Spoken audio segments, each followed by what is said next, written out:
Okay, let's get right into it. They did fix it, so it's pretty cool.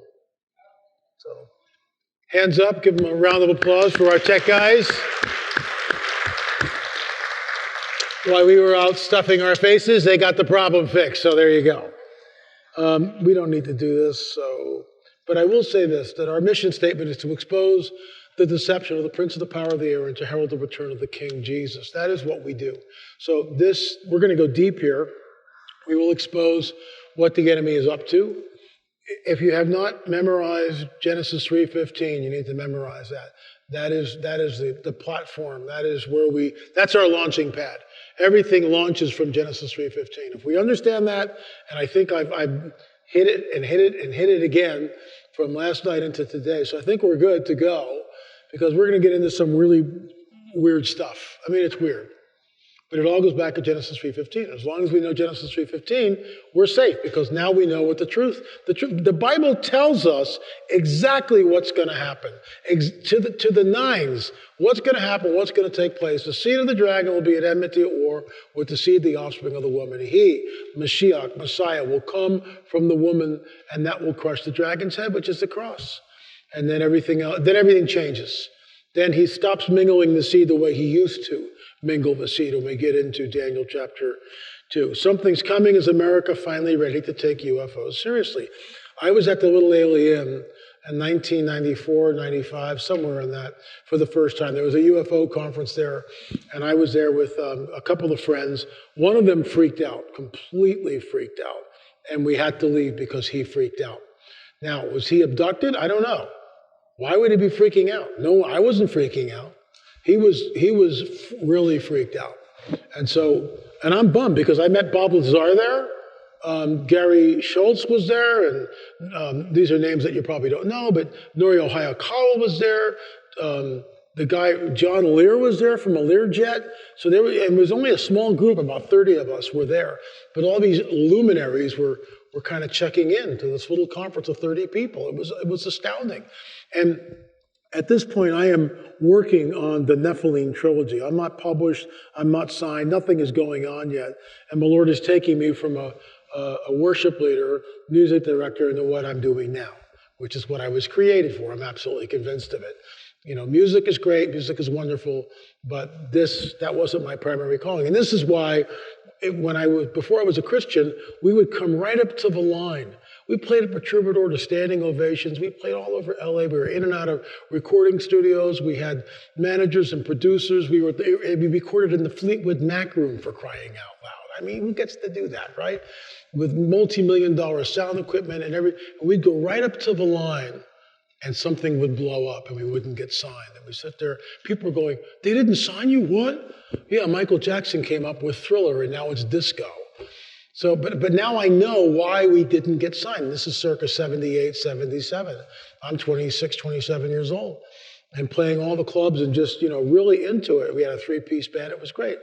So the Lord, now we're at Little Alien, and here I am in the midst of all this. One of the guys totally freaks out, and we have to leave, which is really a bummer. But the reason why I'm telling you this, 3 years ago, I went back to the Little Alien with Hear the Watchman. There was a whole bus full of people. And we got there, and we all had hamburgers. And then I lectured there. I lectured in the Little Alien. That was the whole purpose of the trip. So L.A. Marzulli could lecture at the Little Alien. And the moment was not lost on me, because here it is, decades later, and now I'm back, and I have a platform, and the Lord has done all this, and he's raised me up, and we've got books and DVDs, and we're like a tip of the spear. We're talking about all this stuff, and now I'm lecturing in the Little Alien. It's like, how did this happen? Oh, I get it. And the moment was not lost. The bottom line is, America finally ready to take UFOs seriously. We have a 5-box set out there. It's actually six UFO films. Academy Mutilation is number 6. We don't have it released yet. It should be released soon. It's finished, darkest film. We will talk about that today. Bless you, sir. So we have 5 films in that series, and you want to check that out. And what I would suggest is get that, sit your family down, sit your friends down, pop the popcorn, get one to your pastor. Whether or not he looks at it, he probably won't, because I've given them out and they never look at them. It's like they're almost like blinded from looking at them and learning what's coming. So it's no longer what L.A. Marzulli says. It's here. It's here. I'm just the messenger, and that's all I'll ever be. And at some point, God will, like in the millennium, I believe. I'm already down so many rabbit trails. God help us. It's the caffeine. Talk to my wife. But I've been taken twice. And I don't mean by the grace. I mean by the Spirit of the living God. In the body or out of the body, I have no idea. Once I was in the rapture for 3 seconds. And I went like this. Second one, I'm there. And I look around, and there's as far as you can see, the throng of people. Second two, there's this holy, reverential silence. Everyone knows exactly what's happened. No one's going, hey, Harvey, what the heck? No one's doing that. We all know exactly what's happened. We're in the rapture. Second three, I do this. My sin nature's gone. It's gone. I go, sin nature's gone, completely gone. And then I'm back, and I just go, oh my gosh, and I fell to my knees and wept. That was the second time. 43 years, it's only happened twice. The first time, I'm a brand new Christian. I've never read Revelation 19. I have no idea what it says. I'm a brand new Christian. I'm still trying to get into Genesis 6 and 7. This Noah flood thing, it's like, I'm not sure about this guy here. Jesus, I get. This other guy, I'm not so sure, that type of deal. We've already talked about that last night. I'm just, that wrathful, vengeful, maniacal, capricious God of the Old Testament. Can't stand him. And we realize it's the same guy. It's just that once we plug in Genesis 3:15, it's like dominoes. Everything just goes, oh, I see why he's doing all this. I would do it too. So, I'm getting ready to go to bed. I am 30 years old, and all of a sudden, I find myself out of the body, taken. In the body or out of the body, I don't know. I am straddling a white horse, and I'm holding on to its mane. There were no saddle and no bridle. It's a white horse. I'm holding on, I'm like this. Second one, there are the hands. Second two, I look to my left, and the horses are all staggered. And way down there is the rider on the white horse, but I don't know what I'm looking at. But I kind of know is that Jesus? But the armies of heaven are stacked. First of all, it's in a horseshoe. It's not a flat plane. It's in a horseshoe shape like this. And Jesus is in the center of the horseshoe. And the armies of heaven are stacked up like floors in an apartment building. 2, 7, 10, 20. They're stacked. They're stacked up. And the horseshoe, and we're flying down. I'm up on the right flank, back about 8 rows, somewhere in the right flank. And so second 1, 2, 3, and I look forward, and in front of me, in the front row, is really big guys.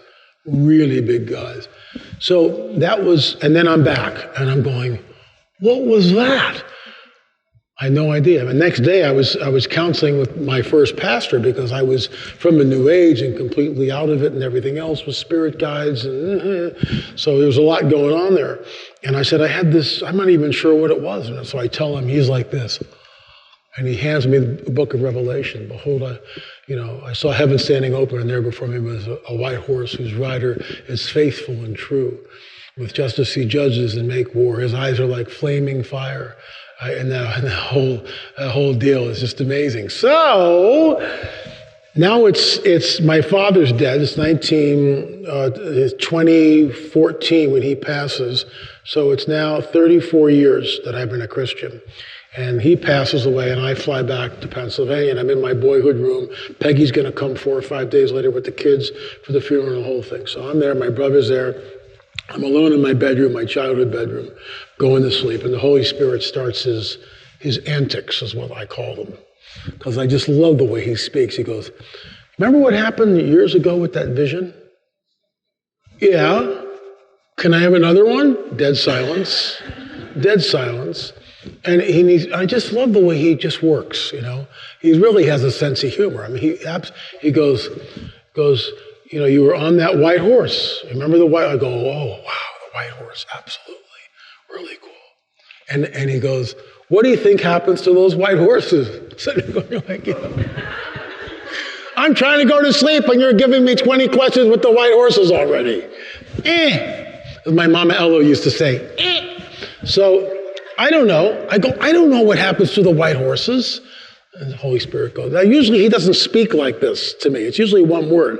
But sometimes it's like a dialogue. And I just sit there, Other times, if I go down this rabbit trail, I'll never come back, so I'm not going to go there. So I go, I don't know what happens to the horses. A little pause, and he goes, get this now. Those white horses are the Father's gift to you. And I'm thinking to myself, oh, great, horse poop. Mr. Flesh, Mr. Carnal. I'm going like, oh, great. Now I got to clean up all the horse stuff every day. I'm not happy camper at all. At this point, I'm going like, oh, great, thanks for the gift. I don't like horses. And now I get to clean up all the horse manure every day. That's right, I need this like a hole in my head. And then, so there's a little bit of silence. And then he gives me the punchline. And he says this, and that horse, those horses can fly. I sit up in the bed. I go, let me see him. Can I see him? Just for a second. Oh, please, oh, please, oh, please, like this. And that was the end of it. We are on flying white horses. That's what we're on. And then we become the white horse police force. That's what we become. Think about this. We touch down, and out of his mouth comes a sharp sword with which to strike his enemies, right? That's what's going to happen. You know what that sharp sword is? I believe it with all my heart. It says in the Word, and he holds all things together, right? So you know what he does? We're not lopping off heads like orcs. We're not doing that. It's not the Lord of the Rings. It's not this big, crazy battle. He comes down, and all he does, out of his mouth comes a sharp sword. You know what that sharp sword is? I'm not holding you guys together anymore. And they stand there, and they just bleed out because he's not holding them together anymore. And he's before all things, and he holds all things together. He just stops holding them together. That's what I believe. And then, so now we're landed. And the enemy is vanquished. It's the caffeine. All these sound effects, I don't think this is biblical. Maybe he's not even filled with the Holy Spirit. That's why he's doing all this. And then we have these weird imitations that he sings to. It's really strange. Maybe we should leave now. So anyway, so we land, and there's 4 billion people on the planet who have no flipping idea what just happened. Some Hindu guys in India, I'm not sure what's going on there, but we better get out. Who is this guy anyway? I mean, they're all doing this. I mean, I could go on with Chinese, it's just the Italian people, it's the caffeine. Talk to my wife. So you got 4 billion people who don't know what's happening. You've got this retinue of people that came with Jesus, all on flying white horses. Guess what he does? He dispatches us. Guess what we get to do? We preach the gospel. We heal the sick. We raise the dead. We do greater works than he did when he was here. The flying white horse police force on my cities, the ones that I'm ruling over, there's not a crack house in the bunch. It's not there. There's no child trafficking happening. Nobody's sneaking in the cocaine. It ain't happening. It ain't happening. And I'm on the white horse. I'm in my new body. I'm immortal at this point. It ain't happening. And that's what we do. We're on flying white horse. I know it sounds completely... If my brother were here who's an atheist, he'd go, you've lost your marbles. Because that's what... I mean, it's beyond science fiction. It is. It's crazy, crazy stuff. But I believe this with all my heart. We rule with him for 1,000 years in glorified bodies on flying white horses. Whee! When do we start that?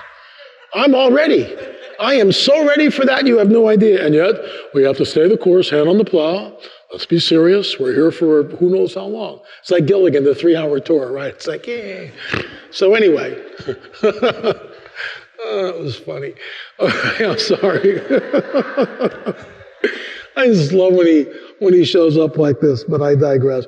Okay, UFO, the coming invasion. You got to have a little bit of humor in this because we're going to go to some really dark places, and at least we've had some chuckles, so now we can get all bummed out. Okay, so this is the rungs on the disclosure ladder. I'm actually working on a book on this. My editor, Sonda has said, no, LA, this is the book you need to do. Put the supernatural technology in the Bible. Put that on the back burner for a while. Get this out. So I'm on chapter 4. And I've determined to write this thing and get it out before Christmas. So every morning I wake up, and the thing is, it's all in my head. It's all there. I don't have to really do a lot of research. The rungs of the ladder, you'll see that in a minute. I've been tracking this. It's already there. I just need to write what I'm speaking or whatever. You know what I mean? So this thing will be out before Christmas, and I can't wait. So the analogy I'm using is as a ladder, because up we go. With the top rung on the ladder is full-blown disclosure. Full-blown disclosure, where there's no doubt that the extraterrestrial presence is here. In other words, you turn on any channel on the TV or the internet, and you're seeing a mile-wide ship over someplace. And you're seeing the entities walk out, and you'll see Jesus walk out and wave to the crowd. Maybe his arms around Muhammad. Buddha will be following him. Confucius. Oh yeah. Oh, it's going to be great. But they're not the real Jesus, or this is the coming great deception. Even the elect would be deceived if that were possible. So the first rung on the disclosure ladder is this. I'll never forget it. It's December 2017. I'm watching Tucker Carlson. And the monologue is this, something like this. He says, UFOs used to be the stuff of tinfoil hats and conspiracy theories, but maybe we shouldn't be thinking like that anymore. Commander David Fravor joins us, former F-18 pilot who had an encounter with a tic-tac-shaped UFO over the Pacific Ocean near San Diego.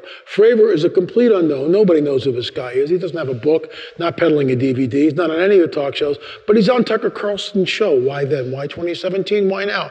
We interview in our very first film on the UFOs in this series, we interviewed Paul McGuire in 2016.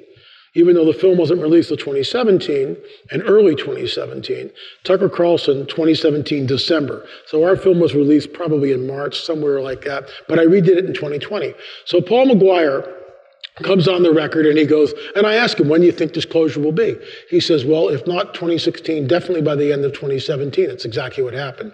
Paul doesn't have a crystal ball, but he knew that he felt, in all his study, he believed that we were on the cusp of having some sort of disclosure, which is exactly what happened on Tucker Carlson's show. So something not from this earth. So Tucker sits there with Commander David Fravor, and you can look at him right here and see the deer in the headlights look. He's never been on TV before up till that point. So he's like, he's like freaked out. And I get that. Camera's in his face. If you're not used to it, it's really weird the first time. I mean, even the first 10 times, it's weird. This is what I do for a living now. So it's like, okay, which camera do I look into? I don't mean to sound, elite with it, but you get used to it. It's like anything else. If you're working a steel mill, you get used to the surroundings. The first day you're there, you're going, right? But if you're there for a couple of weeks, you acclimate to it. And that's how it is with here. But Fravor's not used to this thing at all. So during the interview, they show, it's a triptych. They show the UFO, the tic-tac-shaped object.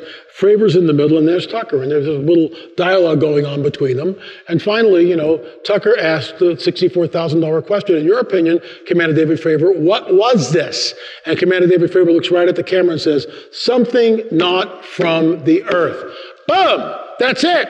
I go, Peggy, did you see that? She goes, yes, I did. What do we do now? And I go, I don't know. Batten down the hatches. The phone's going to ring. Oh my gosh, the emails. What are we going to do? Oh, this is unbelievable. We got to brace ourselves. Father, give us the stamina. Give us the strength that we need for the onslaught of the calls and the emails and the panic that we're going to help us to reassure the people what's going on. I'm so sure this is it. The way the tidal wave is going to happen. I brace myself. I get up early in the morning. I get prayed up. I'm ready. Nothing happens at all. The phone doesn't ring. I get one email from somebody. That's it. It's like a nothing burger. I'm going like, where's the church? Where's the church? Where are these people? That's because we've seen Star Trek and Star Wars and everything else. It's like, what's for dinner? And that's where we are. The phone didn't ring, honestly. The phone did not ring. I think I had one email from somebody. Something not from this earth. That is number one on the disclosure ladder. And of course, accompany that, Pentagon formally releases 3 Navy videos showing unidentified aerial phenomena. I need to relate to that. So the Pentagon, the military-industrial complex, releases this. And never forget, that's who's in charge, the military-industrial complex. Eisenhower warned us of this. So they're releasing this film of unidentified aerial phenomena. Notice that they have deliberately changed the parlance from UFOs, unidentified flying objects, which those of us in the UFO community have been talking about for decades, to now it's okay to talk about UAPs, unidentified aerial phenomena. As long as you say UAP, you're good to go. But if you say UFO, don't say that. And even in church, if you go up to someone and say, I had an encounter, I saw something in the sky, maybe you should go see a psychiatrist, or whatever. There's still this taboo over it. I have been called every name you can possibly think of.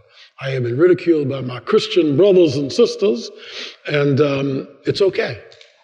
It's okay, because who's right? Right? I lay your boasting. So number 2 is UFO metal mystery. Now we get this character, military, ATIP, Advanced Aeronautical Threat Identification Program. That's what the anagram stands for. Luis Elizondo. Elizondo comes in. And by the way, that's $25 million that went to ATIP. Where did that money come from? Where did that money come from? There's no oversight. There's no congressional oversight. These are not elected officials, yet they show up, and Luis Elizondo is talking about the mystery metal on Tucker Carlson. And of course he says, well, we're not at liberty to say exactly where we got the metal, but we have metal. Some of it's from crash debris, some of it's from private collections, but we're testing the metal. Material allegedly stored by Pentagon is not from this earth. So you've got this, who commanded David Fairweather. What's he saying? What's the talking point? Not from this earth. What do you have Luis Elizondo saying? Not from this earth. What does the church do? Complete snooze out. Complete snooze out.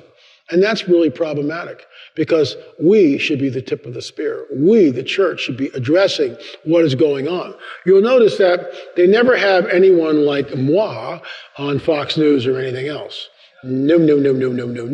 They want to keep religion completely out of it. Any type of evangelical overview completely out of this thing. In fact, you get people going, these are not demons, these are not fallen angels, they are extraterrestrials from planet Zeta Reticuli, or whatever they're going to say, which, in my opinion, is nonsense. So here's the clip.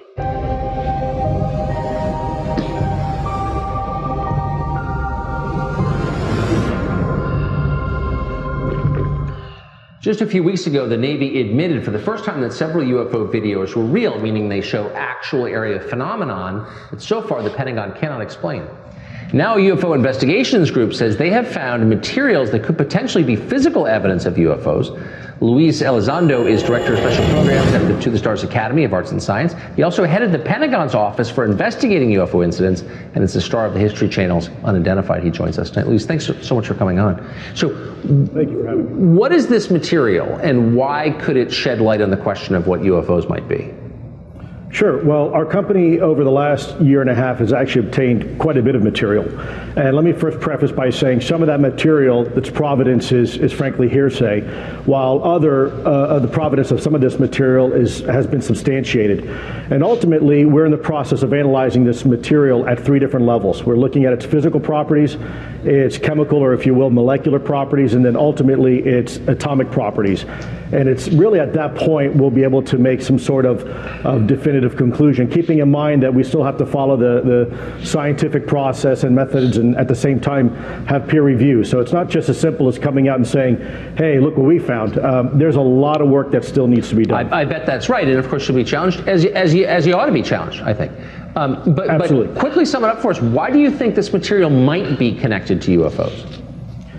Well, without getting into a lot of detail right now, because it's frankly, it's too speculative for me at this point to say why I think something. At the end of the day, it's going to be what the analysis tells us. And if you have, for example, interesting isotopic ratios that are not normally found, let's say, on this planet, then you have to scratch your head and either A, it's been engineered that way, or B, it came from somewhere else. And ultimately, that's what we're trying to find out. So these are materials brought to you by people who say this is at the site of a UFO incident or a crash? In some cases, yes. Again, unfortunately, I can't elaborate too much with some of these individuals. We do have non-disclosure agreements, but it's from various sources, both private and governmental. It goes without saying, I hope that you'll come back as you get to the bottom of it. Say on this planet, then you have to scratch. And if you have, for example, interesting isotopic ratios that are not normally found, let's say, on this planet, then you have to scratch your head and either A, it's been engineered that way, or B, it came from somewhere else. So here's the bottom line, in my opinion. He already knows. He already knows exactly what the results are. And that's why he's leading by saying if it has isotopic ratios that are not found on this planet. That's why he's saying that. Because that's number 3 on the ladder of disclosure, where they reveal that the mystery metal has been analyzed and has isotopic ratios not found on this planet. Luis Elizondo is military. Commander David Fravor is military.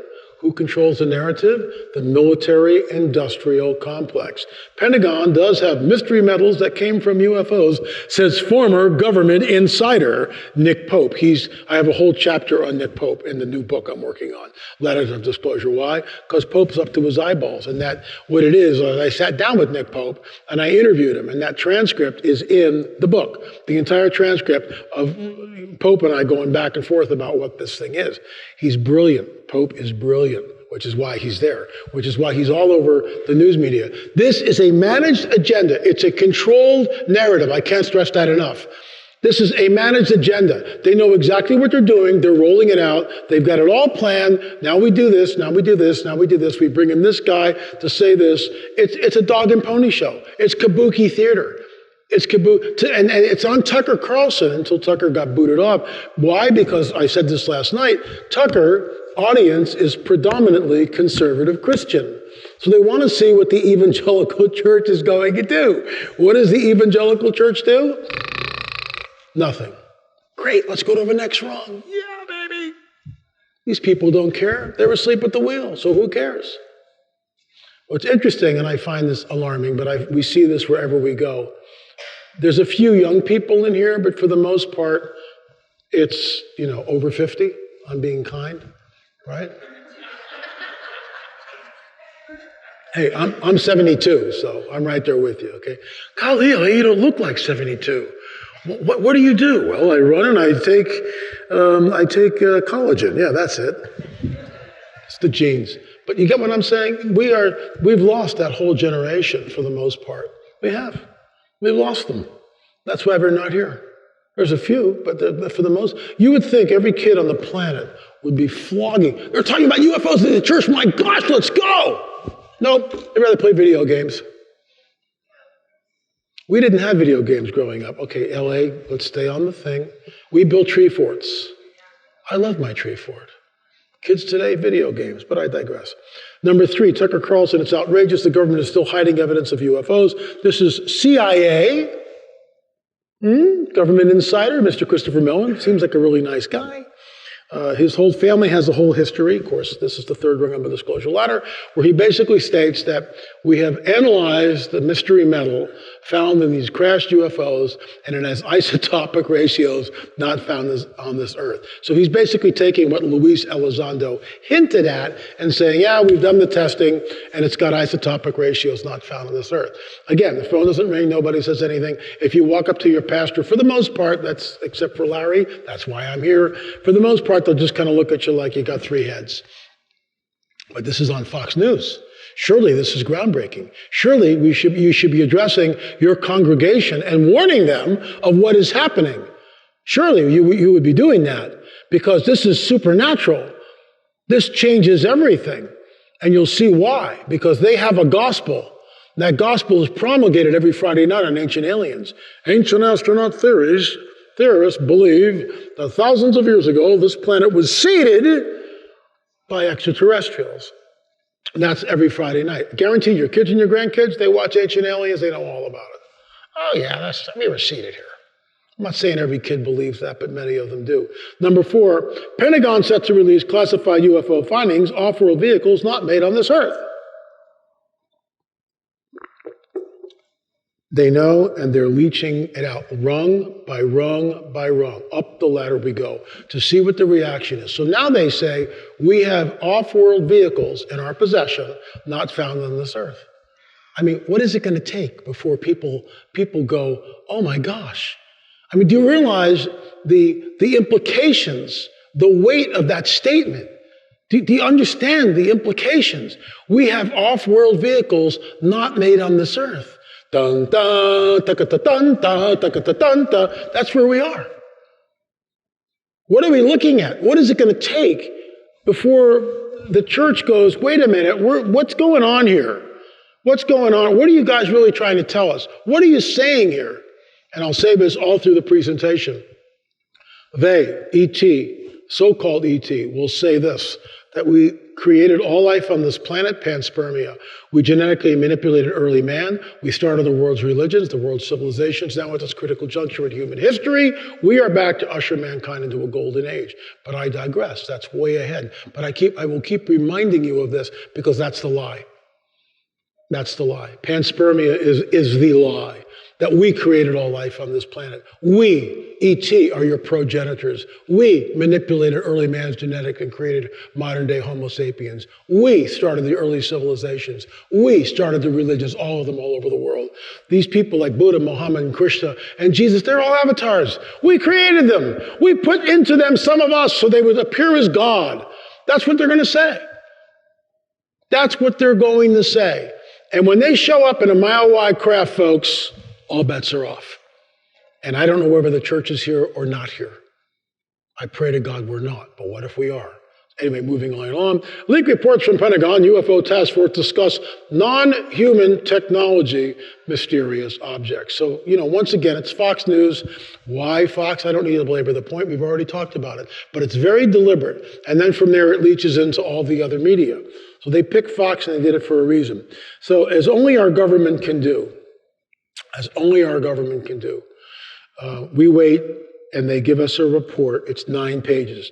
Preliminary assessment, unidentified aerial phenomena, intelligent assessment.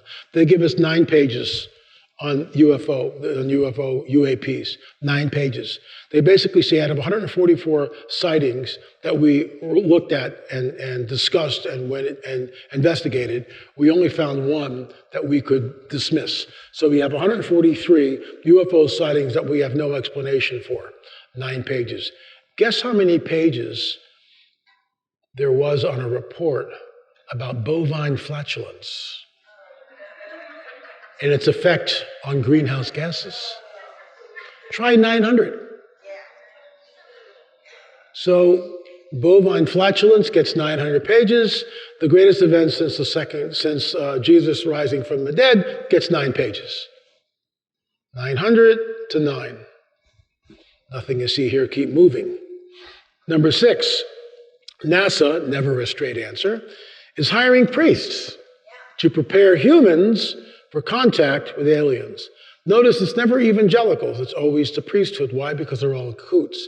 There are several books out in my library which came out this year and late last year talking about the Catholic response. The Catholic response going back 500 years ago to Galileo and whatever did not believe in the plurality of worlds. They did not believe in life on other planets. They've changed all that. The Catholics are, you've heard cosmogonos say that if an alien comes, I want to baptize him. They're our brothers. You don't know that. Why are you saying that? Why are you telling us that they're not fallen angels or demons? How do you know? And we'll get into this. Trust me, we will get into this afternoon. So we have a concerted effort. Again, there's not an evangelical around that talk. It's the Catholic Church going to priests to prepare humans for contact with aliens. What do we do with this? So it's going to happen. They're just laying down, it's like softening the objective in military parlance. That's exactly what's going on. They are softening the objective to see if there's any type of reaction anywhere from the church, from the evangelical community. And for the most part, it's absolutely flatlined, which is incredible. I'm not making this up. All I'm doing is I'm just, the Domino Pizza delivery. Here I am. Here's the pizza. You want extra pepperoni? No problem. Hiring priests to prepare humans for contacts. That's number 6. Number 7 When I saw this, I fell out of my chair. I fell out of my chair and went, oh my gosh, now they're talking about the abduction phenomena. Bret Baier runs bizarre report suggesting a link between UFOs and unexplained pregnancies. Folks, it's real. We have a book coming out by, I think she's a very prolific author. She's certainly gifted, has a gift of writing. We're publishing the book. It's called Stolen Seed. It'll be out probably early October. So hopefully for prophecy watchers, we'll have a ton of them at the table. And the author of that book, Karen, should be there with us. And it'll be very interesting to see what happens. I think this book is going to just go through the roof. I really do. But we'll see. But men are taken, women are taken against their will. That's called kidnapping. Sperm is taken from the men. Ovum is taken from the women. Sometimes the women find themselves pregnant. Not my words, Bret Baier, Fox News, conservative news, Fox News, unexplained pregnancies. In the third month, that woman is then re-abducted and the child is taken from her womb. When she goes to see if there's anything there, she goes to the emergency room, no fetal tissue, no heartbeat. Ma'am, are you sure you were pregnant? Yeah, you can call my OBGYN, I was pregnant.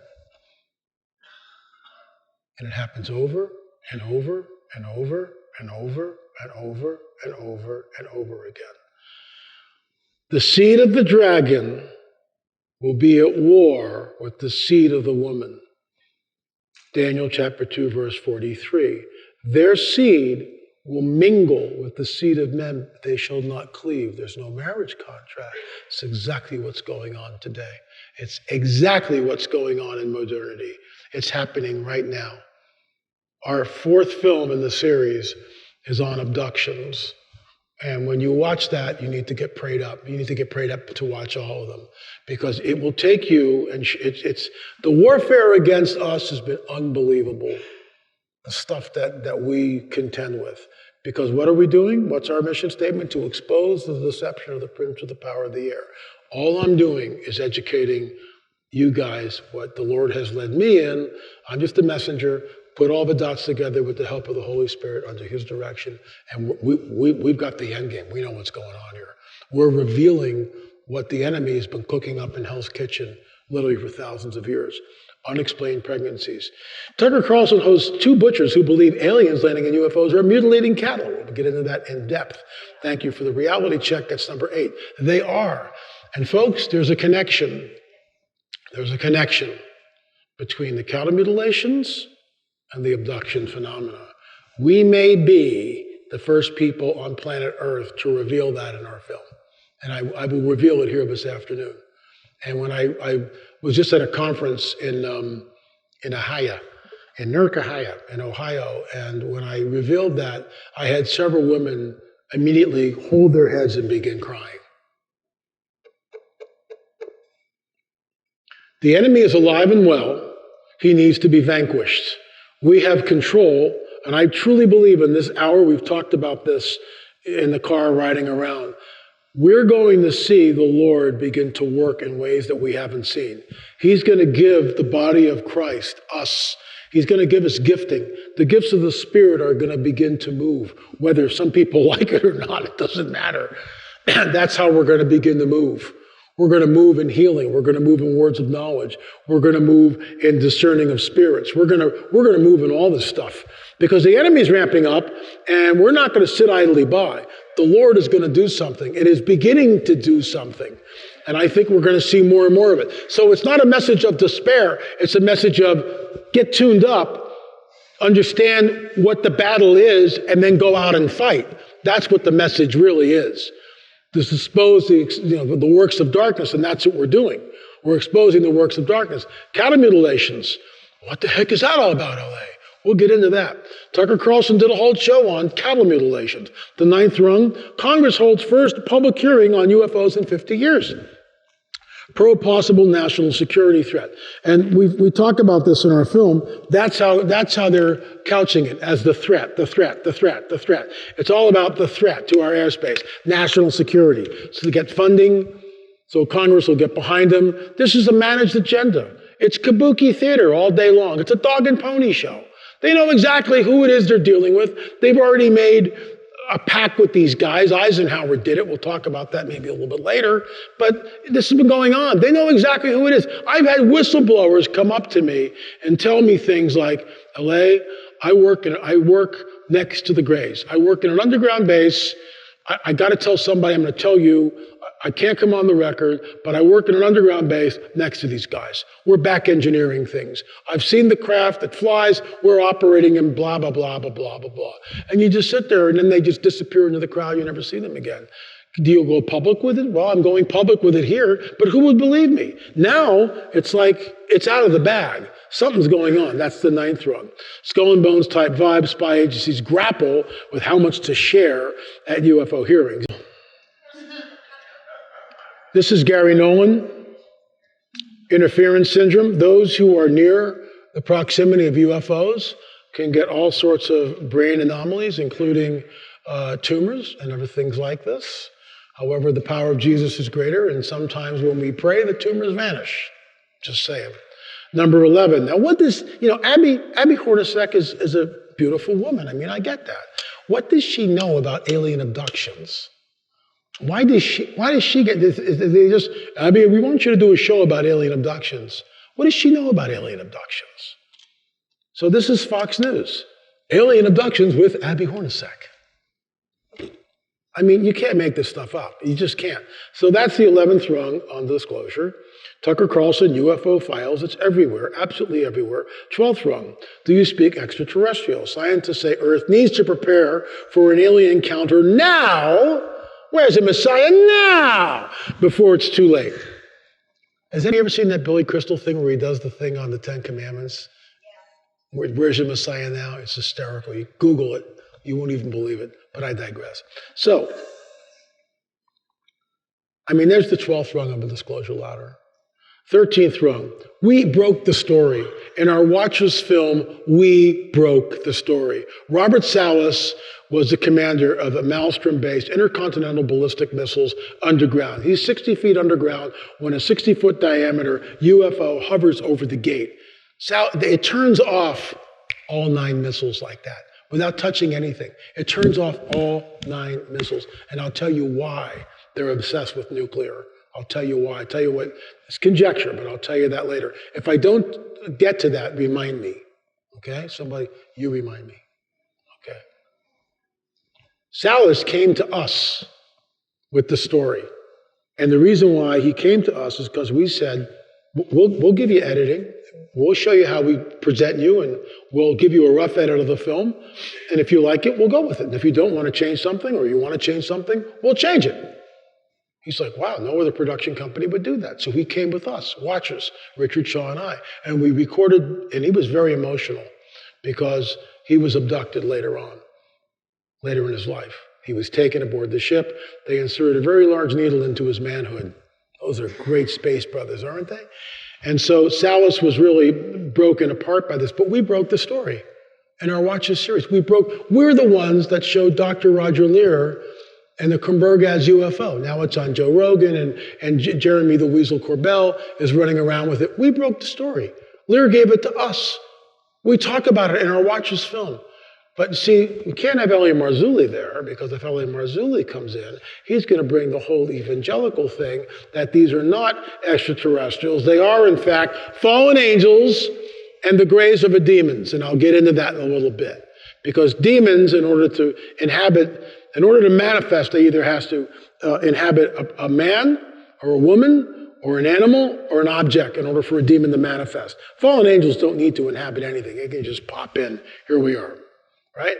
But demons need something. So the dragon knows this, and he creates these avatars known as the Greys, where the demons can pop into the avatar and then manifest. They're also used for the abductions. It's the Greys that are the worker bees. The Greys go and take a person. You're looking at full-blown, not demon possession, but the demons are in the grays, and they're the one that are doing the dirty work, but I digress. So the 13th rung on the ladder of disclosure, and remember, this all goes around the nukes. So I'm going to show you this clip with Soulless. We broke the story. It's in Watchers. Here it is. At any rate, he just shoved a paper in our face, said sign here. What are we signing? This is a non-disclosure statement. You are never to talk about this to anyone, ever, ever. He emphasized that. And there were, I remember reading there were penalties involved, jail time, fines, etc. So we signed, and from that moment on, we were not able to go back and talk to any of the guards or anybody about this. In fact, some of the guards called me a day or two later at home and begged me to come out and talk to them, and I couldn't do it. I had to turn them down, and it really pained me to do that because they had to stand there in front of this thing, scared to death, not knowing what it was, couldn't explain it, and I just couldn't go talk to them. I couldn't talk to them. I wish I had, but... So you're all bottled up inside. You can't tell another human being what's just happened. Exactly, and that's the way it was until about 1994. It's about 9 years ago, 9 years ago. And now Soulless is all over the news. We broke the story. And I'm not patting myself on the back, but, the late Richard Shaw and I, and now myself and my business partner, Gil Zimmerman, we're out in the field. We're out of a library, folks. It's hardcore investigation is what we do. And we bring stuff. And you'll see, we were out on the debris field in Roswell, but I'm getting way ahead of myself. 14th rung of the disclosure ladder as of May. Pentagon reveals mysterious flying orb during UFO Senate hearing. 650 unknown objects tracked. This came out of, I think, Iraq, excuse me. Footage of UFOs over conflict zones seen for the first time. This is devastating. Oh my gosh. If it's so devastating, then why is it taking them years to tell us about this? They're posing this thing as a threat. It's all about fear. So it's black cat, white cat, good cop, bad cop type of thing, to confuse, muddy up the waters so no one could think. These are fallen angels. It's fallen angel technology. You say, well, why do fallen angels need technology? Why did they need to build craft to flit from point A to point B? Read 2 Kings. It was a piece that came out, I think, last week by a well-known Christian author who basically poo-pooed all this and said, well, people like me will quote 2 Kings, but it's there. So you tell me what we're looking at. So the bottom line is, Elisha is there with his servant Gehazi. And they're surrounded by the Syrian army. And Gehazi's freaked out. And Elisha says, Lord, open his eyes, shoos Gehazi out of a tent. Gehazi goes out of the tent, looks up, and what does he say? I saw the chariots of fire over the Syrian army. What are chariots of fire? So if you lived 2,500 years ago, 3,000 years ago, whatever, and you look up and you see lights in the sky that are flipping around, that's a chariot, because that's all you know. And fire, because that's all you know. There are no light bulbs, there are no cars, there are no planes, blimps, or helicopters, or anything. So we have to couch everything in the vernacular in which we have in our grid system. And the vernacular in Gehazi's grid system, chariot, because that's what they run around in, and fire. I saw a chariot of fire. This thing was on fire, it was flitting around. Chariots of fire. It's there in the biblical narrative. It's like right there. So you say, well, why do they need that? I don't know. One of the books that I'm writing is, I think I told you this last night, right? And I'll say it again, supernatural technology in the Bible. So we know that when Adam and Eve are kicked out of the garden, the east gate and only the east gate are stationed with a cherubim. So the north and the south and the west gate, they don't need guarding, which immediately asks, for someone like me, I go, why don't they have to guard those 3 gates? Why only the east gate?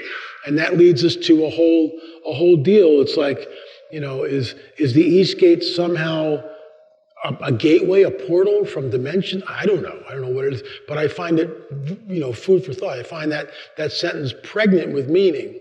So the cherubim are there, and I said this last night. But what's in the middle? A flaming sword which turns every way.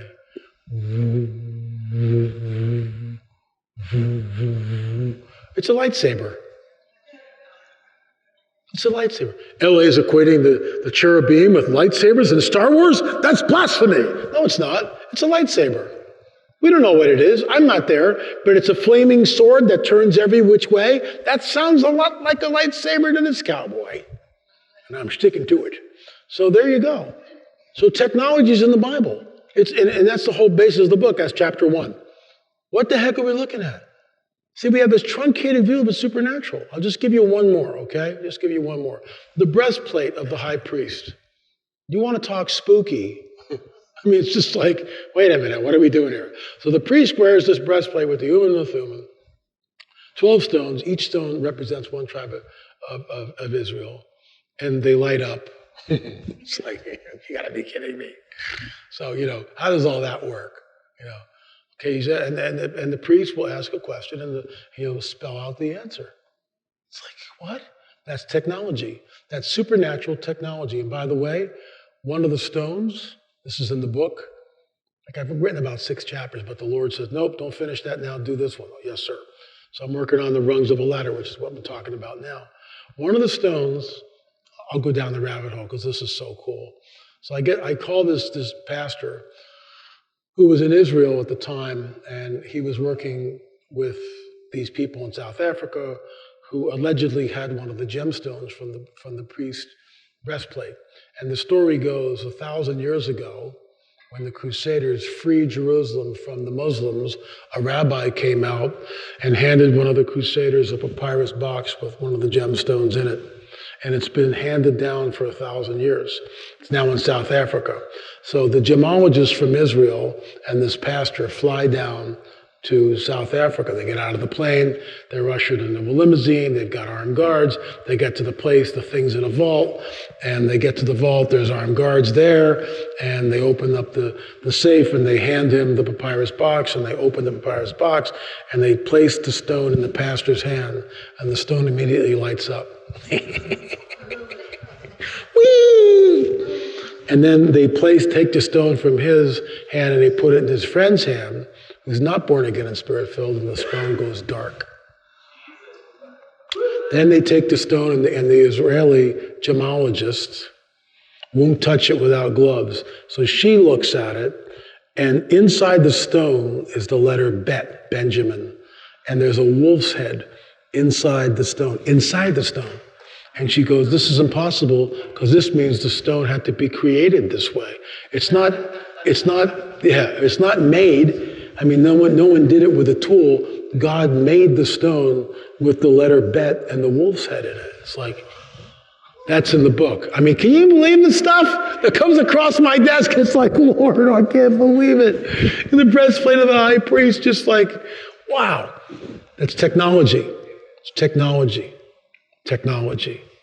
So there you go. So moving right along, 15th rung, intelligence officials say U.S. has retrieved craft of non-human origin. Career intelligence official has testified under oath as part of an official whistleblower complaint about covert programs focused on the recovery and exploitation of material related to unidentified aerial phenomena. So this is now recent. Now we're up to the latest rung. Military whistleblower, this is Grush.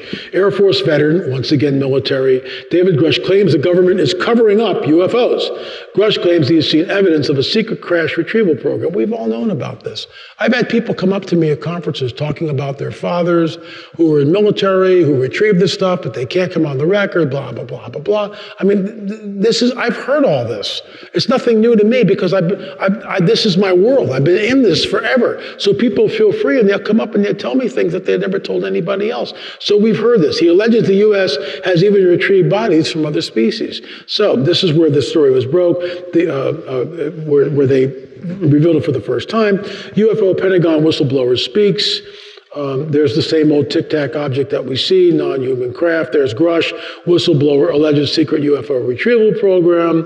Whistleblower alleges secret UFO retrieval program.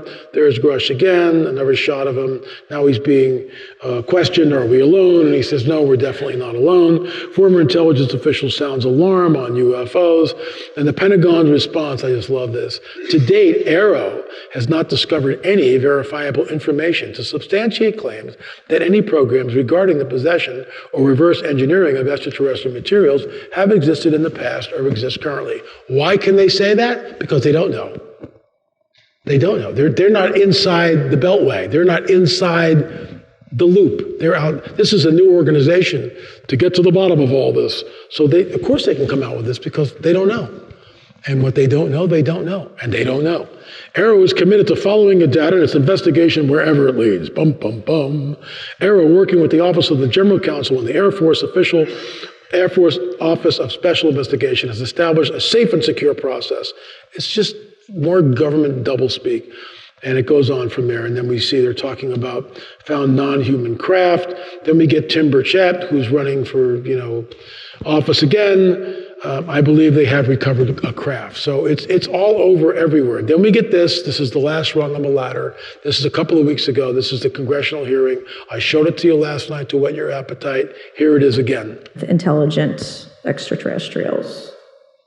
Something I can't discuss in public setting. Okay, I can't ask when you think this occurred. If you believe we have crashed craft, stated earlier, do we have the bodies of the pilots who piloted this craft? As I've stated publicly already in my News Nation interview, biologics came with some of these recoveries, yeah. Were they, I guess, human or non-human biologics? Non-human, and that was the assessment of people with direct knowledge on the program I talked to that are currently still on the program. And was this documentary evidence, this video, photos, eyewitness? Like, how would that be determined? Let me stop it right there. This is Jeremy Corbell right here. I think that's George Knapp there. I'm not positive, but it looks like Knapp. But that's Corbell. Corbell's the guy that used our film and never gave it credit for. What's Corbell doing in a congressional hearing? He's a filmmaker. Why is he there? Why isn't L.A. Marzulli there, who's got 6 films, and we're working on number 7, 8, and 9?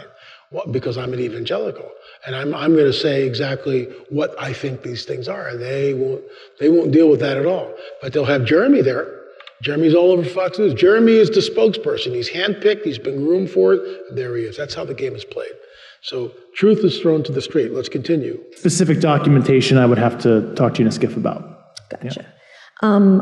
Okay. So, and you may or may not be able to answer my last question, and maybe we get into a skiff at the next hearing that we have, but who in the government, either what agency, sub-agency, what contractors, who should be called into the next hearing about UAPs, either in a public setting or even in a private setting? And you probably can't name names, but what agencies or organizations, contractors, et cetera, do we need to call in to get these questions answered, whether it's about funding, what programs are happening, and what's out there? I can give you a specific cooperative and hostile witness list of specific individuals that were in those. And how soon can we get that list? I'm happy to provide that to you after the hearing. Super, thank you, and I yield back. So, there you go. So what is the top rung on the ladder? And you'll notice something here. This is so deliberate. What is this mimicking? What is that mimicking? Sistine Chapel, Michelangelo. Who's there? Who's this finger? That's E.T. Who's it supposed to be? The God of the Bible. See what's going on? It's in our faces. This is it. E.T., when they show up, will tell us that they created all life on this planet. They seeded us here. They genetically manipulated early man. They started the world's civilization, started the world's religions. Now they're at a critical juncture. Critical juncture, Phil. Critical juncture. That's what I want you to remind me of. Phil's going to remind me. It's going to be okay, folks. Phil's here. So this is where we are. They have come back to usher mankind into an age of, what's that say? Let me go look. I love Phil. Thank you. See, he's already, see what I mean? This is why I gave it to him. He's got a placard. He can walk up and down. Tell them what they want, Phil. Okay, abductions. Their seed will mingle with the seed of men, but they shall not cleave to one another. Their seed. Whose seed? Whose seed? It can't be men, so whose seed is it? Genesis 3:15. Seed of a dragon, seed of a serpent will be at war at enmity with the seed of the woman. See how it all fits together? I'm not making this up. In some ways, I wish I was. Because it's so sobering. It's so absolutely evil. Just complete. It's looking at hell's kitchen. It is just evil beyond anything we can possibly imagine. These are not our space brothers. What they do is disgusting. And they do it over and over and over again. And you say, LA, why doesn't God stop it? Why does God allow Auschwitz? Right? Why? Because the protocols of the war are in place. It's like Job. You can do all this, but you can't kill him. That's the protocol. Why are they doing this? Job should be read by every Christian believer every year once through. Why? Because it tells us exactly what the enemy wants to do. Exactly what the enemy wants to do. So we've been given authority over scorpions and snakes and scorpions and all the power of the enemy. We've been given that. So that's what we walk in. Because we're believers, praise the Lord, because we're believers, we walk in that authority. I don't want to go start trampling on rattlesnakes and scorpions. I have no idea, but I do want to triumph over every wile of the enemy. That much is for sure. Every power of the enemy. Nope, not going there. Nope, not going there. He's not going to get us. So we're talking about hybrids. We're talking about what? The mingling of the seed. There it is. Their seed, whose seed? The fallen angel's seed. Genesis 3:15 will mingle with the seed of men, but they shall not cleave to one another. Can you imagine if I had started with this last night? Wouldn't have made any sense, which is why the backstory, which is why the 2 hours of primer, over and over and over and over and over again. Genesis 3:15, Genesis 3:15, Genesis 3:15, always going back. Genesis 6, look at the Nephilim, look at the genetics, look what they're trying to do. He's trying to make man in his own image, over and over and over and over again. So when we get to this part, which is where we are now at 3 o'clock on Saturday afternoon, you won't be blown away. You'll be able to embrace it. So what we're looking at hybrids, we're looking at abductions, human encounters with aliens. Are they aliens? Well, alien by definition is anything that originates off planet. So yeah, you could call these entities aliens if you want, but they're not from some other world like Epsilon Eridani. They're not. Or they're not from, Zeta Reticuli or Venus or whatever. They are extra-dimensional, interdimensional entities. And they have a very nefarious agenda. Dr. David Jacobs' book, who we interviewed, by the way, in our Watches series, Walking Amongst Us, the alien, so-called alien plan to control humanity. He believes, like I do, that there's a nefarious agenda to this. But of course, he dismisses Torah. He's Jewish. He dismisses Torah, the God of the Bible, and all of this. It doesn't exist. Oh, that's all mythos. Is it really, Dr. Jacobs? How do you know that? How can you be so sure? How can you just dismiss your heritage? Because it's not. But they don't know about prophecy. Most of the churches never talk about prophecy, and prophecy is about a third of our Bibles. So, the prophecy of Messiah is right there in Genesis 3:15. The one coming from the woman, the proto-evangelion, the Messiah, the Mashiach, will crush the dragon's head. There it is. There it is, screaming at us. Screaming at us. And then all those prophecies continue until Messiah. And the dragon had no idea what the cross was. Didn't understand it, didn't figure it out. He was just bloodthirsty. And he made sure that, when you look at the Shroud of Turin or when you read the crucifixion, it's like, I can barely, I just sit there and sometimes go, Lord, why? Why the brutality of it? My gosh. I mean, it's horrific. And when they pin his hands, and by the way, the nail doesn't go through the palms like the shroud shows. The nail goes in like this, so it comes out the back of the wrist, like right here. So when they pin him to the cross, you're not getting down off this thing. I mean, that's it. And he knows it. He knows it. That's why he goes, it is finished. And where does he go? Talked about this last night. Where does he go? Out of all the places he could go, Tartarus. And who's in Tartarus? Those nasty fallen angels who violated the protocol, so they got rounded up. It was a suicide mission, talked about this last night.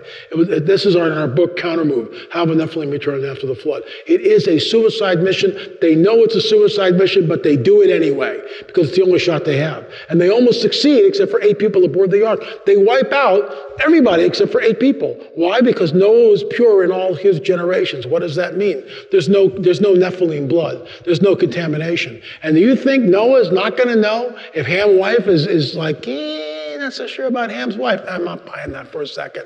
Not for a second. Everybody who got on the ark was pure in all their generations. But then it starts up again. Because the enemy knows this is what he's got to do. This is the only shot. He's got to somehow, if he can pollute the genome, if he can corrupt the seed, as Doug Hamp would say, if he can corrupt the seed, then Messiah can't be born. I win. I get planet Earth. Yay, go away, leave us alone. That's what's at stake. But the prophecy there from Genesis 3:15 says, the one coming from the seed of the woman, the proto-evangelion, the Messiah, will crush your head. End of story. End of story. So let's continue. Alien abduction, Travis Walton. I met Travis. I prayed with him. He was very concerned about his grandson, and we prayed over his grandson. And he's told me some things off the record, which I can't repeat, but he's on our side, let's put it that way. Steven Spielberg movie, Taken, if you have not seen it, it's a great romp. It goes from the Foo Fighters, and I'll show you a shot of the Foo Fighters in a little bit. It goes from the Foo Fighters right up into the abduction phenomena and the generational aspect of the abduction phenomena and what happens in the end result of that. But I disagree, of course, with the last 2 films. This is, again, from Taken because of the crop circles. We did a film on crop circles, and we show that these are the fingerprints. This is the language of the dragon. It's all math. It's always math. It's absolutely calculated. And people go, well, they're so beautiful, eh? It's good cop, bad cop. There's nothing beautiful about this. And there certainly is nothing beautiful about the cattle mutilation. So this, again, is all from the series Taken. By the way, this right here is actually supposed to be Hangar 18 at Roswell. Guess who was there recently? And the way that story goes, we're being bussed around. I rented a tour guide's van. So there was 6 of us in the van, all part of our team. And this guy's driving us around, and we're listening to the spiel, and he drops us, he parks the van, and we get out, and we're outside the fence line at Hangar 18. So I go, well, can we get in? He goes, oh, no, you got to have special permission, blah, blah, blah. So I'm walking around, and I see this guy about 50 feet away. On the other side of the fence, he's smoking a cigarette. So I walk up, and I go, L.A., where are you going? I said, it's just So I walk up and I go, hey, man, we're a film crew from California. Can we come in and just check it out? He goes, yeah, come to the front door. I'll ask my boss. Where's LA going now? I get to the front door, ring the doorbell, they buzz us in. His boss comes up and he goes, yeah, can I help you? I go, yeah, we'd like to come in and just film. We're just a short little crew. And well, let me call my boss. He'll be here in 20 minutes. So we're waiting. Boss comes in. Yeah, come on in. He takes us into the conference room. He sits down. We break out all the cameras, and this guy lectures us for 25 minutes. And then he brings us into the hangar. I'm sitting there going, like, you gotta be kidding me. Nobody gets to do this, right? We're inside the hangar. It's just huge. It's from 1947. It's where all the records from Roswell was stored. He takes us into the back room where allegedly the bodies were kept until they were all shipped up to Wright Pat. It's all on film. I mean, I can't even believe it. So it's like favor. And we're just nobodies. We're just Gil Zimmerman, myself, Jim Peters, our sound guy. I mean, that was basically it. Little 3-man crew. Chuck Zukowski's there. So anyway, moving right along. Black-eyed kids. We've had lots of reports on that. Not so much anymore, but they're there. Okay, UFO invasion. So here we go.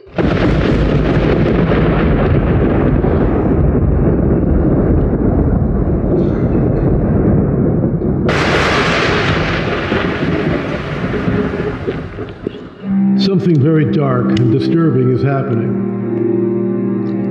It is a global phenomenon that knows no boundaries. It adheres to no cultural mores. And the ones who are engaged in this nefarious activity do so with impunity.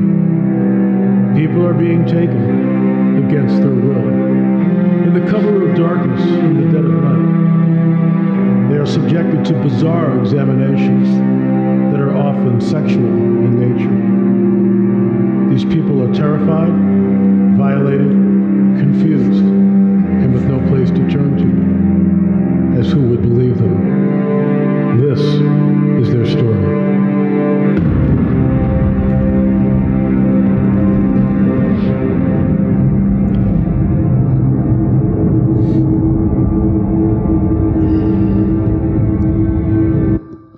So, there are 4 people that we interviewed in this film. All of them have been abducted, all of them have been taken.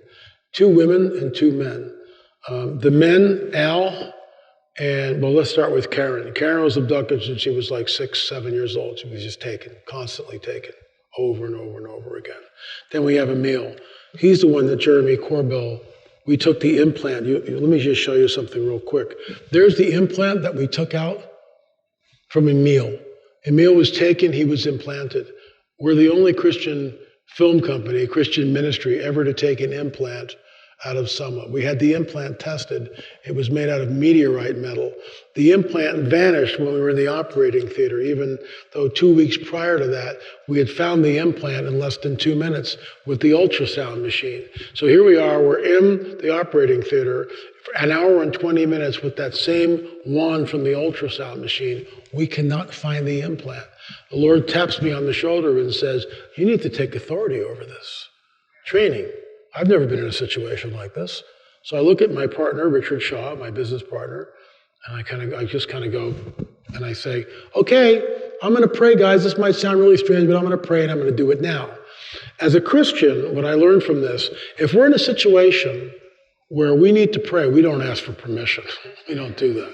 We just go, you guys are all in romper room. I'm not being arrogant, but you have no idea what's going on. And we just pray. We call on the powers of heaven. We call on the angels to come and fight for us. End of story. And that's what I did. I said, Father, if there are powers that are cloaking this device, I pray that you would break their power and do it soon. Guess what? A minute and 20 seconds later, 2 minutes go by, and we find the implant, and there it is right there. And we removed it. It's all on film. When I talked about alien abduction 25 years ago, I was laughed at. People said, it's all demonic delusion. This isn't really going on.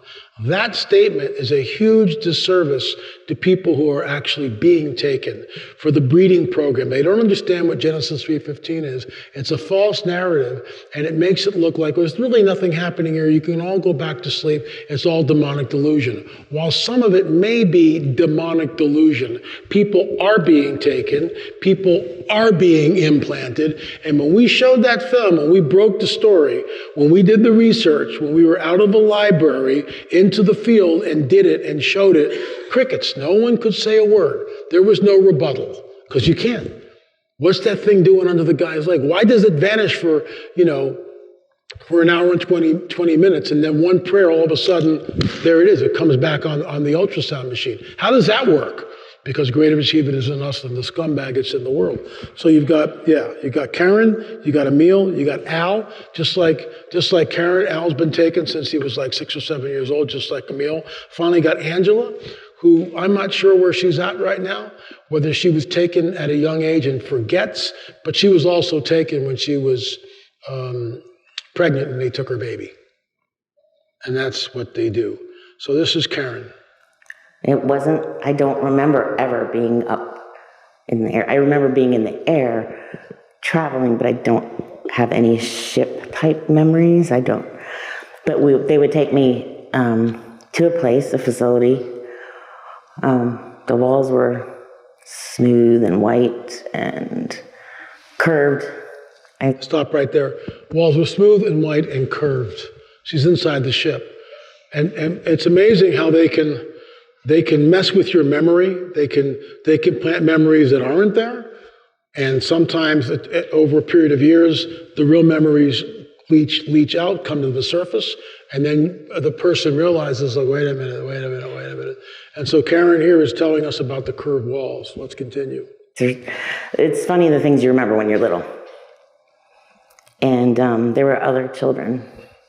There were lots of other children there. And there were other children there, lots of other children there. And there were children there, lots of other children there. But at times it's weird, I can sense something in the room, and it makes you really frightened inside, like an animal that's about to get captured or something. And that's it in a short. I mean, I've just been tormented. I always told as a child that I was having nightmares and walking in my sleep. So they put locks on the doors and windows so I can't get out because they're afraid I'm going to drown in the pool. And they find me outside with everything still locked up. So you explain that to me. So that's Emil. And Emil, again, he's the guy that was implanted, and we took the implant out. He was taken from the time he was 6 years old. There's a scene in the film where he goes, yeah, I'd be camping out in the neighborhood outside, and he goes, and here they come, right over the wall. I mean, this is what they would do. And they would take him. This is really disturbing stuff. And I can see by some of the faces that your countenance has changed. I mean, I get that. I totally get that. Can you imagine if I had started with this last night? It's like, what? Genesis 3:15. Got to go back to that. Their seed will mingle with the seed. Daniel chapter 2. Their seed will mingle with the seed of men, but they will not cleave to them. Your seed, your offspring, will be at enmity. Why does God allow it? Why does God allow Auschwitz? But it's not going to last forever. And greater is he that is in us than he that is in the world.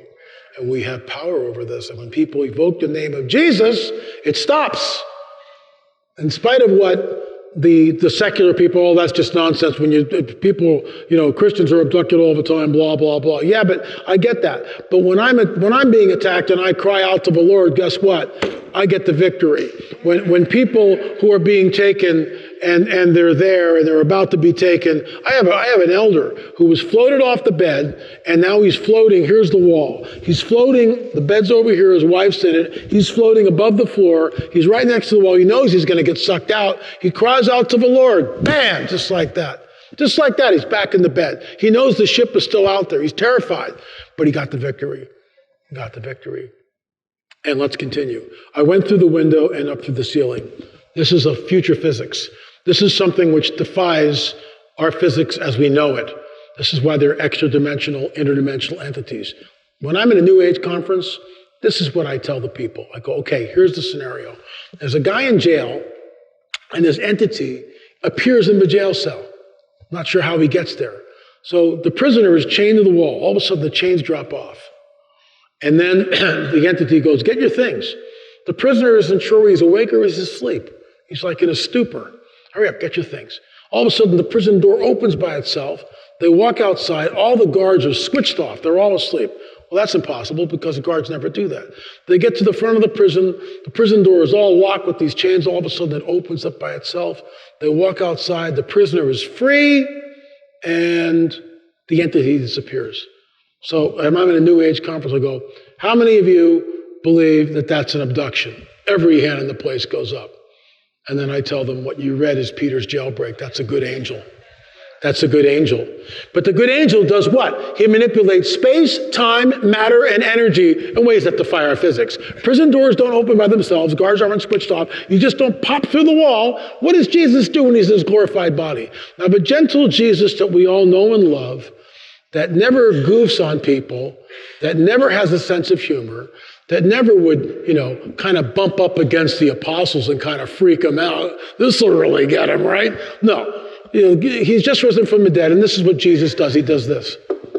Knocks on the door. Hey, guys, it's me, Jesus. I've risen from the dead.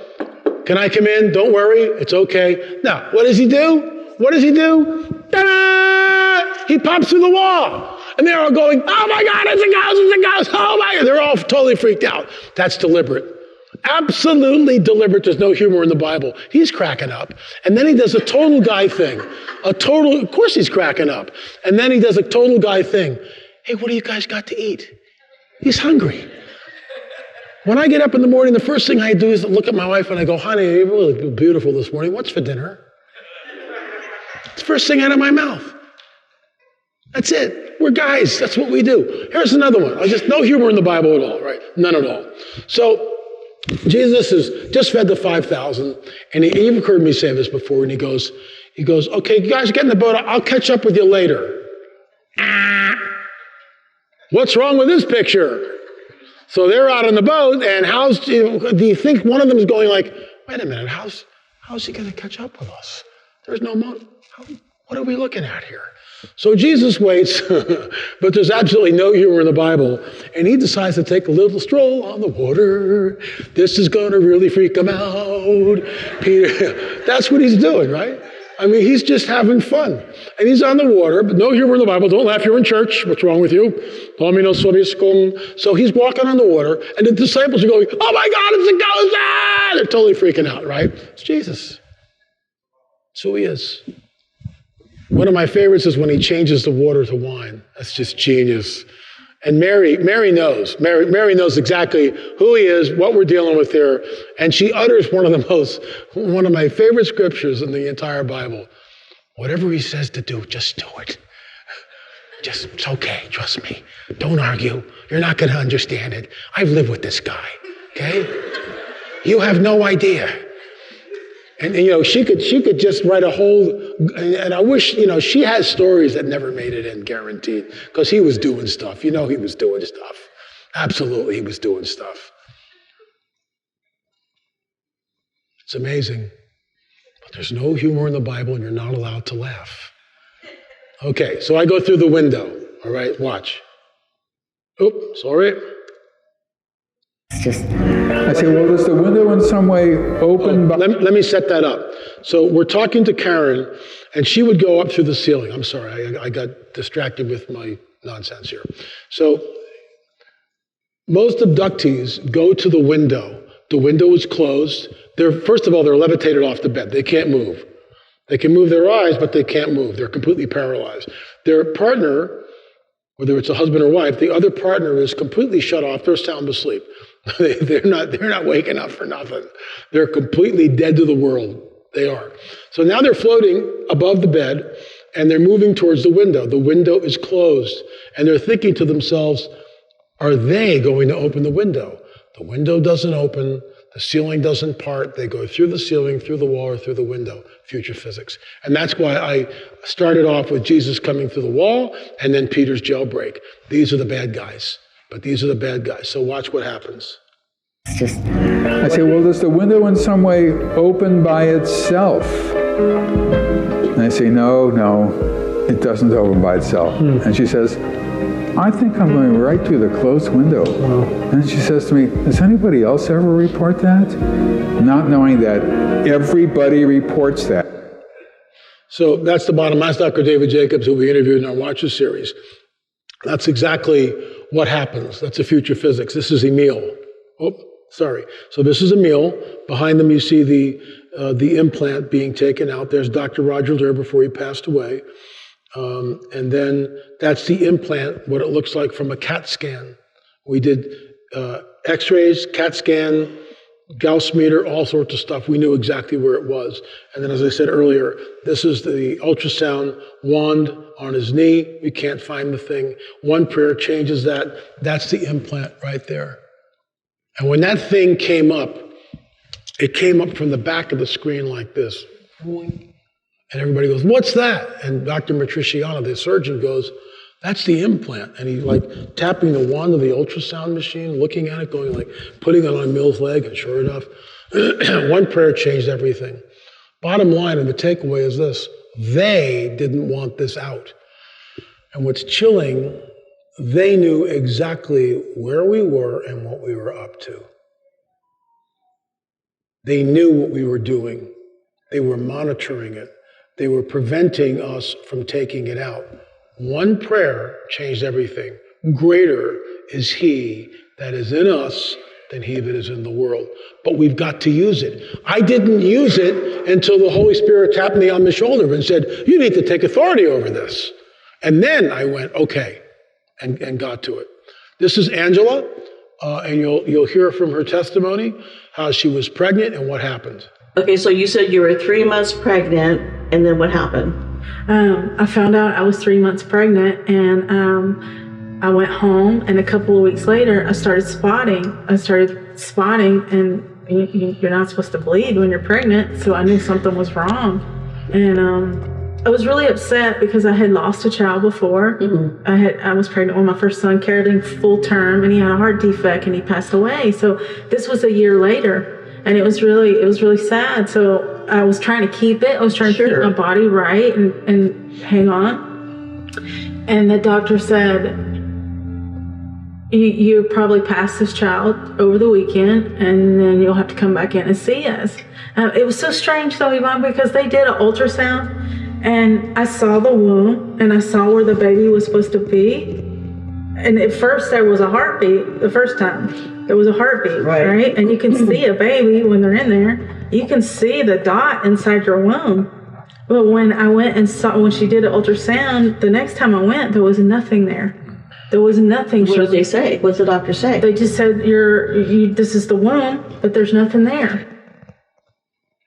This is Karen again. Having this weird feeling that I had more children, it was bothering me. I woke up in the middle of the night, 2 or 3 in the morning, and there's 3 children standing by my bed. And at first, I wake up, I see them, and the first thing I thought is, oh, what's the matter? My kids are here by the bed. I have 4 children, and they looked like my boys. And I said, one of my boys' names, what are you doing? And then, as you know, when you first wake up, you don't see very clear, plus I wear contacts, and so it takes a while for my eyes to focus. And then I realized, wait, these aren't my boys, they're too short. My boys are taller than this. They're not as tall as my boys. And they started trying to pull me off the bed. But not physically with hands, but I felt them pulling me. And I'm like, no, in Jesus' name, no, I am not going. And they're pulling and I'm pulling back. And I'm like, nope, not this time, no. And I'm like, and it resists, it breaks the pull. And as soon as it pulls, and I'm paralyzed at this point, I've had so many times where I've had that sleep paralysis. Same thing. I was having that sleep paralysis. I break out of that and I hit my husband. I'm like, why aren't you helping me? I'm like, why didn't you help me? He's like, what? I'm like, didn't you see them? Why didn't you help me? He's completely out of it. Is this your same husband that you met when you were 18? Oh, no. This is a different husband. This is the one you met. Right, and he's born again, spirit-filled. And yes. So let me ask you something. The 3 children that were standing there next to the bed, what did they look like? Did they look human or not human? No. There were some features that reminded me of my kids. Okay, like one of my kids is in boot camp, and they'll put pictures out with like 100 kids, and I could find him every time. Do you know what I mean? It's like the Where's Waldo, but you're really good at it. And there were features that I recognized. And that's why immediately I just knew. I was like, and immediately I thought it was them, because that's kind of where your mind first goes. And then I realized, nope, their faces were too big, were too fat, too round. They were too short. I've often, after that, I kind of looked into this a little bit because I was curious, and I've heard people talk about them being skinny or whatever. No, they seemed really stocky to me. Stocky. But shorter than my kids. How tall were they? Maybe 4.5 feet. Did you look at the eyes at all? I did. It was dark. Their eyes seemed to be almost glowy, but not glowy. That's probably the wrong. They were dark and intense.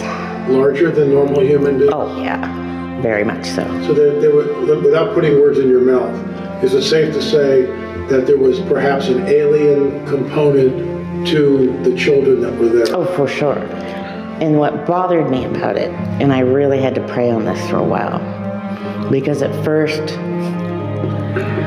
and I don't like that I felt this way, I wanted them to come back, because I thought, they're half me. That means there must be some God in them. And maybe they just need love, and maybe I can find a way. because they're alive. And I prayed on it, and I knew that there was nothing in there. There was no soul. And I think what they're trying to, I think they're trying to manufacture souls. I think they're trying to figure out how to get a soul. They didn't have that. There was no compassion in their eye. You know, when you look at people, you see even some of the most damaged people in this world, you look at them and you can still see some kind of person, some kind of love, some kind of compassion, maybe just feeling in there. It was cold. It was just so cold. And I realized there was nothing there for me to save. And the best thing I could do was just pray and pray and pray it away that they never came back. And I don't want anything to do with them. So what's really incredible about this is Karen says over and over again, they have no soul, they have no soul. Nephilim have no soul. We are made of three parts. We're spirit, soul, and body. Okay? Our spirits are dead until we become born again. But we're still spirit. When we die, if we're not born again, our spirit goes someplace, right? Our bodies then are earthbound. Our souls are the gifting that we have from genetics, which are passed down, and also the gifting, our personalities and stuff that God gives us. God puts the soul into a person. The enemy can't do that, which is why they're looking for souls. We've heard this not only from Karen, but from numerous people. It's like they're soulless. We had one guy came on the record, and these entities were right by his bed. He's like a little kid. He's like 10, 12 years old, whatever. And he looks at him and he says, it's like when you look at the graves, it's like looking into the eyes of a rattlesnake. His words, not mine. And he goes, it's like they're soulless. They get it. People who are in contact, they are soulless because only God can give a soul. This is why the mandate comes out to wipe the Nephilim tribes out, because they're soulless. They don't have a soul. Only God can give a soul. They are soulless. They're in a fixed state. Guys, it's taken me years to put this together. I mean, it's not something that you get in 10 minutes, and there are no books on it. There are none. This is from out in the field, talking to people, putting things together and realizing, and then going back to scripture and going, how does this jibe? How does this come together? Here's Al. Al Matthews was taken from the time he was 6 years old. He was kidnapped. He was violated. Sperm was taken from him.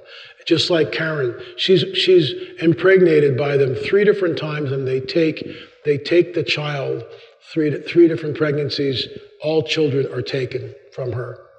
Just like Angela, the baby is taken from her. So you say, what's going on? When I asked Chuck Missler this, Missler said, Satan's out number 2 to 1, he's building an army. That's exactly what we're looking at. It's exactly what we're looking at. Hybrids amongst us, Dr. David Jacobs' book.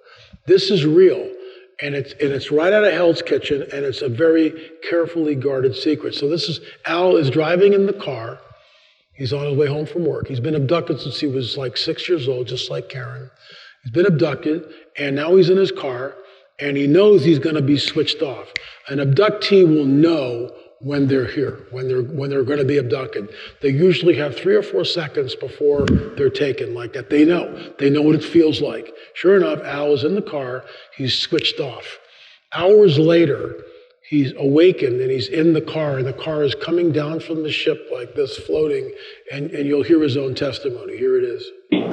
After I was lowered in that beam of light with 5 hours of missing time, and I was shaking violently, I had wet my pants, I had known they violated me, I knew that for a fact. I went into the fetal position, but the reason why they totally shut me off, this is my belief, is because of the way I reacted. So fearful of this, they didn't want me letting other people know.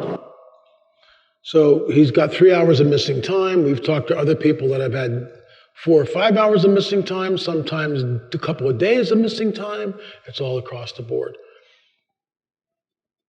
And it all goes back to Genesis 3:15. The Nephilim were on the earth in those days and also afterward.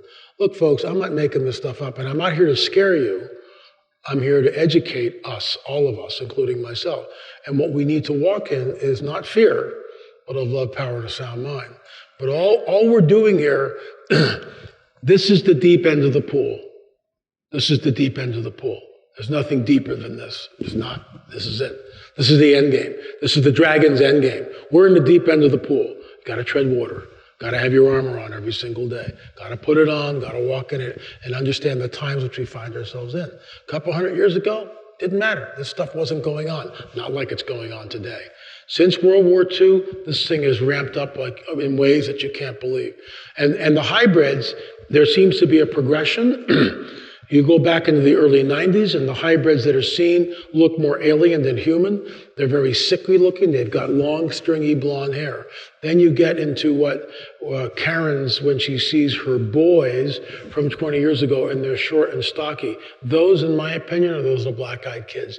They're human looking, but there also has an alien presence to them. So it's not quite there. Al's encounter with a hybrid, she could pass. She could pass until the eyes shape-shifted. So let's continue. Did they ever get close to you, eyes to eyes, face to face, and then give you memories? You would see things in your mind. Yes. That is funny that you say that. Yes. What were some of the things? The one that was the most poignant to me, and it was very poignant, and it was very early on in this process, because I was telling people what was happening to me, and they told me I had to stop telling anyone what was happening, and they showed me all of my family members being beheaded in front of me. So what they can do is when you're abducted and you're taken, it's always fear. See, this is what I mean. These are not our space brothers. You don't show an 8 or a 9-year-old girl, her family being decapitated if you're a friendly space brother. No, you don't do that. This is such nonsense. And this is why we do this, to push back against the prevailing paradigm. These are our space brothers. Dun, dun, dun, dun, dun. No, they're not. They are absolutely malevolent, nefarious entities that have an agenda, and that agenda hails back into the biblical prophetic narrative, and it talks about the breeding program. It all goes back to Genesis 3:15, absolutely all of it. So here's Al. This is the hybrid woman, Diane. Probably not what she looked like. When he first met Diane, she had these dark, like glasses that wrapped around her head, almost like swimmer's goggles. Al figured she had an eye disease, blah, blah, blah. So this woman's calling him up and wants to have sex with them. And the hybrids, that's all, they're obsessed with it. We'll get into that later. And they're obsessed with creating more hybrids, mating with human beings. They're obsessed with it. So this woman keeps calling up Al, excuse me, and Al finally gets there. And he's sitting down, Diane's there with a girlfriend, they're drinking wine out of these huge goblets, and this deer flies are really big, lands on the side of her glass. Al goes, no, I'll get it. She reaches over, and she doesn't grab the fly. The fly clings to her finger, and she lifts it up and sucks it in from about 6 inches away, like that. How's that possible? And then she takes off the glasses, and I'll pick up the story for there, and you'll see what happens. So there's a video that goes with this. So she takes off the glasses after she's eaten the fly. She takes off the glasses and she goes over to Al. She sits on his lap, mistake number one, and Al's not saying anything. And I confront him in the interview. I say, Al, this isn't normal behavior from you. You have a girlfriend. This is called UFO brain fog. Because when you're around these entities, it's hard to think. And Al's not thinking in his right mind. He's already seen this woman pick up a fly without grabbing it. That's mistake number one. Mistake number two, when he comes up like this and does it, and then she takes off the glasses, she comes up and mounts him, sits on his lap, it pulls up his shirt and goes, "Ma, you're well preserved," and leans forward to kiss him, and Al pushes her off, and then the eyes shapeshift and go reptilian. Yeah, exactly. Do I want to see that? Absolutely not. Do I want to have an encounter with a hybrid? Absolutely not. Stay prayed up. But the whole purpose of this conference is this is what's going on. I'm not making this up. And the fact that you've got the whistleblowers telling us, look, they're here, the craft are here, but what's here? Who are these? So these are, happy little space brothers from some art? They're not. They're not. And all of our research points to that there's a nefarious agenda. The seed of a dragon will be at war with the seed of the woman, Genesis 3:15.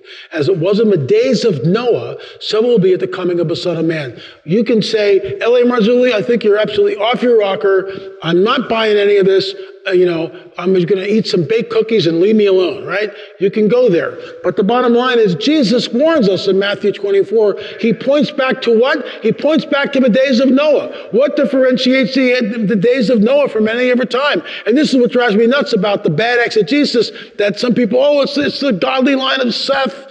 Those are the angels, the sons of God are the godly lines of Seth and the hoochie mamas that came, but that's not what the text says. And Jesus points us back to that. It's going to be like the days of Noah. What differentiates the days of Noah? The seed war. The seed war. The seed war. What does that say? Conjunction. Thank you. It's the seed war. And this is where we find ourselves in. The last days. When the Son of Man returns, we're here. Israel's back in the homeland. Check number one, because that starts the prophetic clock. And until Israel's back in the land, you can't start that clock. It's back, it's happening, it's now. And then the enemy ramps up his forces. The abduction thing goes through the roof, as well as with Sasquatch through the roof. He's breeding an army, which ties into the biblical prophetic narrative. The beasts of the earth, the Therion. That's what we're looking at. Daniel 2, if I'm wrong, you explain this to me. Their seed will mingle with the seed of men, but they will not cleave to one another. There it is. It's screaming at us. It's right there in our Bibles. It's there, but we've got to put the dots together. We've got to sync it all up. And without Genesis 3:15, we're absolutely lost, in my opinion. All I can tell you is this. This is from Scott Carpenter, and Scott died very unexpectedly a couple of weeks ago. His son called me up. He was a Bigfoot researcher. What he learned to do would be to take, as he was walking in the woods, he would take a camera and attach it, and the camera lens is looking behind him like this. And that's when they materialize. And in that picture right here, you will see, right here, you'll see an orb, a circle, perfect circle, right there. See it? And it starts to materialize as he's walking. And then we have the entity materializing. It's better over there because you can see this right there. That's the entity. Look at the sphere. Perfect circle. The gate, the portal is open, and this thing is coming through. Scott died of a major brain aneurysm at the base of his spine. And he was, I think, 50 years old. I can't prove this. I don't know where he was, but I think they got to him, is what I think. He got too close. Then we have this. This came from a group of people who are believers. They love the Lord. They're holding a Bible study. They were using my material to teach about the end times. And this is what came through the game trail cam. We see this whoosh of light and all this energy, and then this guy goes up. It's androgynous. It's androgynous looking. Notice the ears are pointed. Notice the eyes are rectangular. Look what it's wearing. It's 46 degrees, open collar, bell sleeves. I mean, what are we looking at here? Here's another shot of it. And it knows it's being photographed. It looks right at the camera.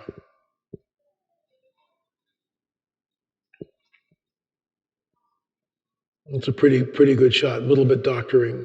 Very androgynous being, not sure what we're looking at. So we had critics, of course. Oh, it's some guy out there with a bed sheet. So the grandson went out with a bed sheet. That's what that looks like. Then this is very disturbing. This is, guys, this material really isn't for children. I mean, I hate to say this. It's really not for children. So you might want to get the kids out of here or something, because it's just not for kids. I mean, kids don't need to be seeing this stuff. I mean, they really don't. They really don't. I mean, if you're 16 and you're mature, that's one thing. But before I talk about this one, I want to get the kids out of here. Okay? So let's get the kids out of here. Viewer discretion advised. I mean, they just don't need to see this. Thank you. So this came in from Norway, and and thanks for helping me out here. I appreciate it. This came in from Norway. A man and a woman, husband and wife, they're out and they're just grocery shopping on a beautiful summer day last year. Beautiful summer day. minding their own business. They're born again, spirit-filled Christians. They know, they follow my stuff. They've read my books, but they're in Norway. So they're shopping here, and there's a vegetable stand, and they're looking at vegetables. They're picking out vegetables. They're shopping. Over there, at the other end of the aisle, this figure appears out of nowhere, and she looks at the man with absolute hate, abject, just total hate. And she walks down the aisle, but she doesn't walk down the aisle. The feet don't move. She slithers down the aisle like serpentine, but the feet are not moving. She's not walking. She's gliding down the aisle like this. And she stops. And this is why I got the kids out of here, because they don't need to be hearing this stuff. We're all adults. We can handle it. It's all about sex and the breeding program. Their seed will mingle with the seed of men. There it is. Take it up with him, not me. I didn't write that. It's Genesis 3:15. It's the mainsail. It's the center mass. It's the anchor. Everything spins from that. She looks at the husband with absolute hate. I mean, just glaring hate. And I'll tell you a story after that. And she's not wearing any underwear. And she lifts up her dress like this. He turns and immediately he goes, rebuke first, ask questions later. And he goes, in the name of Jesus, and he can't even get that out. And she's back 30 feet away in a split second at the other end of the aisle. In a split second, she's just moved and she's at the other end of the aisle. She glares at him one more time and then she just disappears. What do you do with that? When he called me, he was totally freaked out. I'm not making this stuff up. I'm reporting what is happening and what's manifesting. But he got the victory, didn't he? He got the victory. What are they obsessed with? They want to create hybrids. They're obsessed with it. They are totally obsessed with it. And that's one of the ways that we know. So this is a Foo Fighter from 1944, towards the end of the war. You will see planes, and then you'll see the German fighter plane lobbing the tracer bullets, and then from the right of the screen here, you will see a white object come in like this and make a right angle turn. That is a Foo Fighter. A Foo Fighter is not the rock band. A Foo Fighter is when they started to manifest at the end of World War II.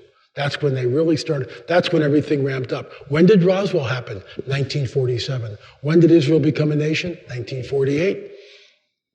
It's absolutely calculated. We have the answers. We are peering into the strategy of the dragon, Hell's Kitchen, and reporting it back to the body of Christ. So why? So we will not be deceived. We will be prepared. We will get serious about what the heck is going on and start to push back against the darkness. So here's the clip.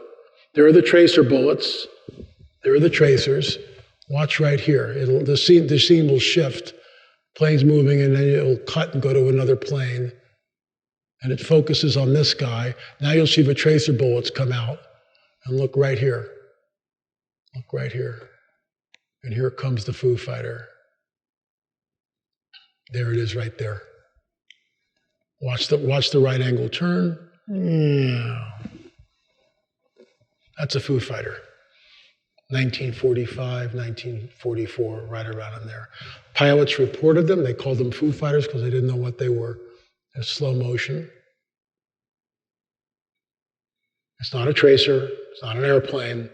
It's a Foo Fighter. It's one of them. One more time. And even slower motion. There it is. Interesting, huh? Okay. I'm going to show you guys something, and you have to turn off the video. Not yet. I'll tell you when.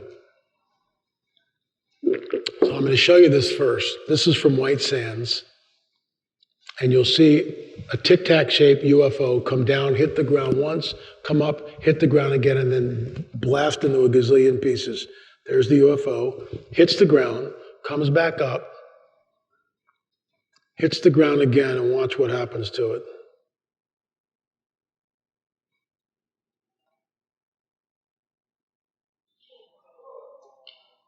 Watch.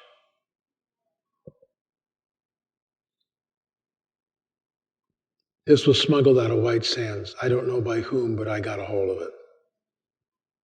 Watch,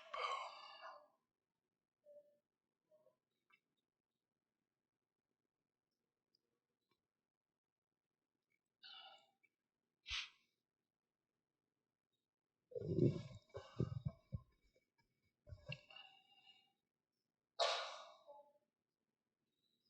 Okay, so Roswell,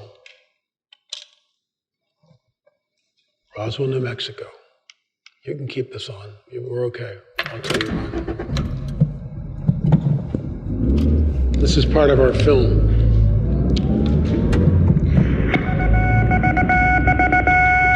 Headline edition, July 8, 1947. The Army Air Forces has announced that a flying disc has been found and is now in the possession of the Army. Army officers say the missile, found sometime last week, has been inspected at Roswell, New Mexico, and sent to Wright Field, Ohio, for further inspection. Late this afternoon, a bulletin from New Mexico suggested that the widely publicized mystery of the flying saucers may soon be solved. Army Air Force officers reported that one of the strange discs had been found and inspected sometime last week. Our correspondents in Los Angeles and Chicago have been in contact with Army officials endeavoring to obtain all possible late information. Joe Wilson reports to us now from Chicago. The Army may be getting to the bottom of all this talk about the so-called flying saucers. As a matter of fact, the 509th Atomic Bomb Group headquarters at Roswell, New Mexico, reports that it has received one of the discs, which landed on a ranch outside Roswell. The disc landed at a ranch at Corona, New Mexico, and the rancher turned it over to the Air Force. Rancher W.W. Brazil. So that's the opening to number 7. Colonel William Blanchard of the... Okay, so it's now 4 o'clock. I can go for another hour. I'm not ready yet. So now we're going to take the connection between UFOs and the cattle mutilations. This is where it goes off the charts.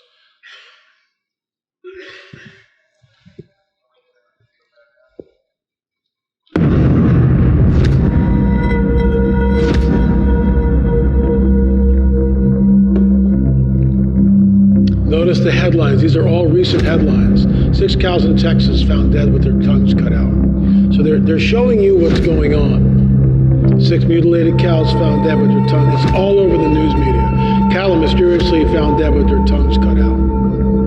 How many people saw that? Raise your hand.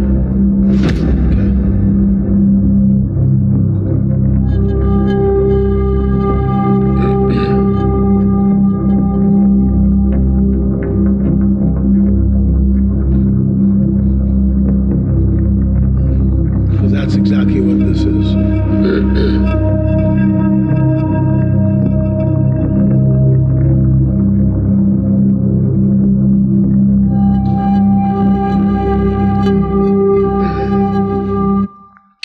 So Tucker Carlson is talking about cattle mutilations on Fox News. So we have to ask ourselves, why does this concern us? Why is it on Fox News? Why is the media going back here? Why is the media telling us all about, 6 cows in Texas found dead with their tongues cut out? Why is this? This is CBS. It's everywhere. It's all over the news media. About 6 weeks ago, right? It's everywhere. They're blah, blah, look at this, look at this, look at this. They've never found anybody. Cattle mysteriously found dead with their tongues cut out, no trace. Mutilated cows found dead. What's killing Texas cows? Removing their tongues and sex organs. Officials don't know. Mystery of 6 cows found dead with their tongues cut out. What's killing Texas cows? It's absolutely everywhere, all over the internet. Then you get Linda Moulton Howe's film, which happened in the 90s. When I saw this, I watched about 10 minutes at a time. I couldn't, there was nothing in my grid system to prepare me for it. I didn't know the Genesis 3:15 narrative. I knew about Genesis 6, but I wasn't connecting the dots, didn't understand what I was really looking at. So Linda Moulton Howe does this award-winning film, and there she is, and she gets the award, and she's got also, Earth Files and stuff. And she's talking about the mutilated cattle. And at first, law enforcement goes, well, this has to be something to do with a satanic cult, maybe. It's a predator. But here's the deal. And I mean, I don't want to spend a lot of time on this. I mean, I could go on for easily an hour, but I might kind of skip over parts because I think you guys are exhausted. I can tell by some of your faces and just your body language. There's a lot of information here. So I'll be a nice guy and let you get out early or whatever.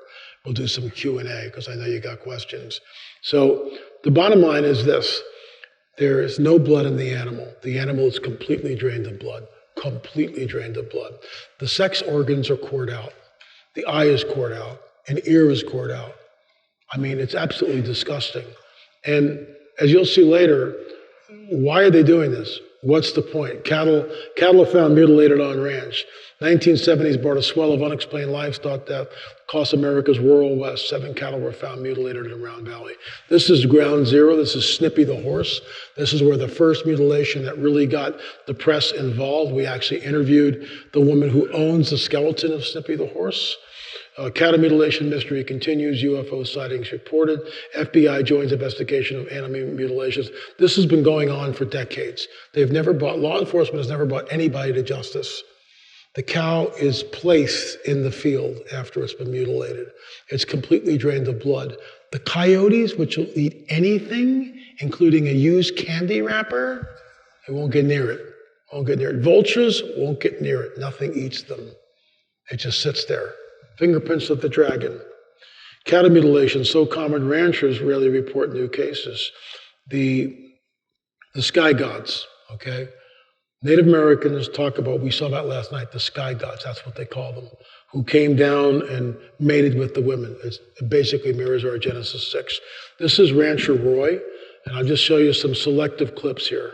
With the mutilations, the 16, I want you to describe, not every one, but I'm assuming, I don't want to put words in your mouth, but I'm assuming that different parts of the animal were taken. He lost 16 head of cow in like 14 years. 16 head. And this is why we went there, we interviewed him. There's also, this is really bizarre, and we prayed over the land because there's something going on there. In front of his house, there's a road that's dead straight. It's not Dead Man's Curve, it's dead straight. It's a 2-lane road out in the middle of the country. Take a guess how many fatalities have happened on that road. Just take a guess. 12 fatalities on that road. Makes no sense at all. Makes absolutely no sense. 12 fatalities in a mile stretch of road right in front of the guy's house. 16 head of cattle taken from his ranch and mutilated. That's why we went there. Tell us what parts of the animal were basically taken or mutilated. Okay, usually one eye was gone and it was just cut out, and sometimes one ear was gone. And a lot of them had a cut on the chest, and in the rear end there was a cut there, and apparently some of them you could look right down in the cavity. And so I think that one calf that they did a biopsy on, I think the lungs, the heart, the kidneys, there were several items missing out of there.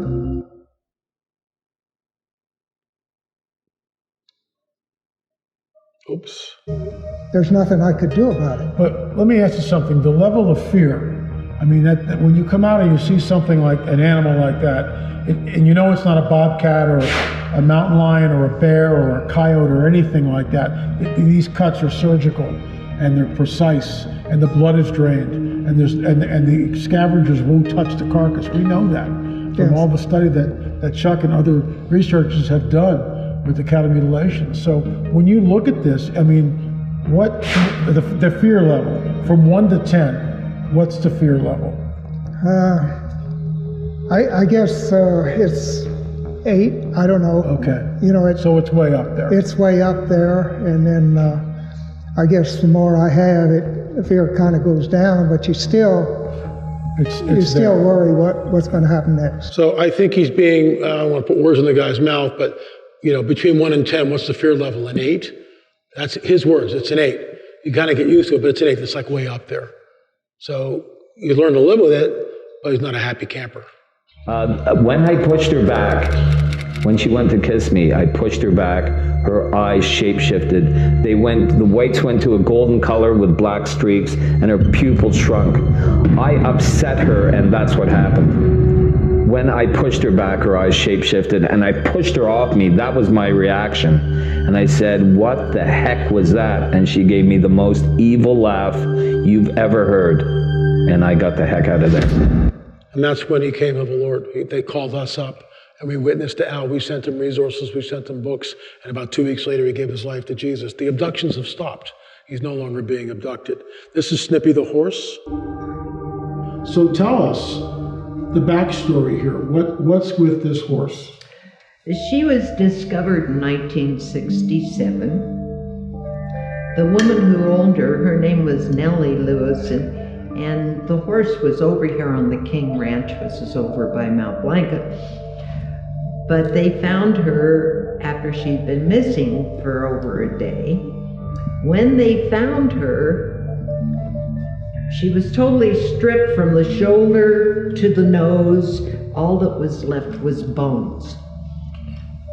This isn't making sense to anybody. Nellie said that the day before that she had seen UFOs in the area. And this valley is known for UFOs. It's a hot spot. The area around Snippy was radioactive, which is bizarre. So the Geiger counters out there, and they're seeing the needles are jumping. Right. Is that a fair statement? There were, yes, and there were indentations in the ground like something had landed there. They opened the skull to get the brain out. There was no brain. Then they opened the body cavity. No organs in the body. This is what we're looking at. This is Chuck Zukowski. He is Mr. Cattle Mutilations. He's been investing this thing for 35 years.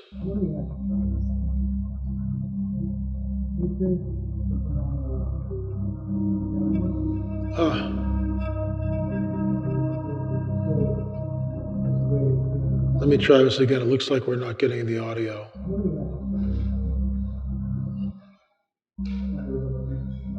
Okay, so what Chuck's talking about, there's two things. It looks like I thought the audio was there. I'm not sure what's going on. There's two things here. He talks about, I ask him a question. I actually use Karen's story about the 3 hybrids appearing in her room in the middle of the night, and they glare at her with unmitigated hate. And he goes, hate? Like that. He can't believe that. It throws him off balance. And I go, yeah, hate. They look at him with hate, and he goes, oh no, because Chuck is still trying to spin this somehow to be a good thing. It's not a good thing. There's no happy ending here. I worked on this film. We got back March 25th, 26th. I figured I'll have this out by June. No worries. It's August. It's August, and we just finished it last Saturday. We just finished it. I'm not making this stuff up. It was the hardest film I've ever had to work on. It was brutal. It was dark. I would work on it for an hour and then walk out and just get into the sunshine and just go, I gotta get out of here. I can't take any more of this. And we had to watch it over and over and over again, because that's what you do as a director. You've got to make sure everything is seamless and all the edits are working and all the cutaways, everything. You've got to watch. So you watch it, then you render it, and you got to watch the render to make sure the render's okay. That's what you got to do. Then Chuck, we talk about human mutilations, and this is where it goes off the rails.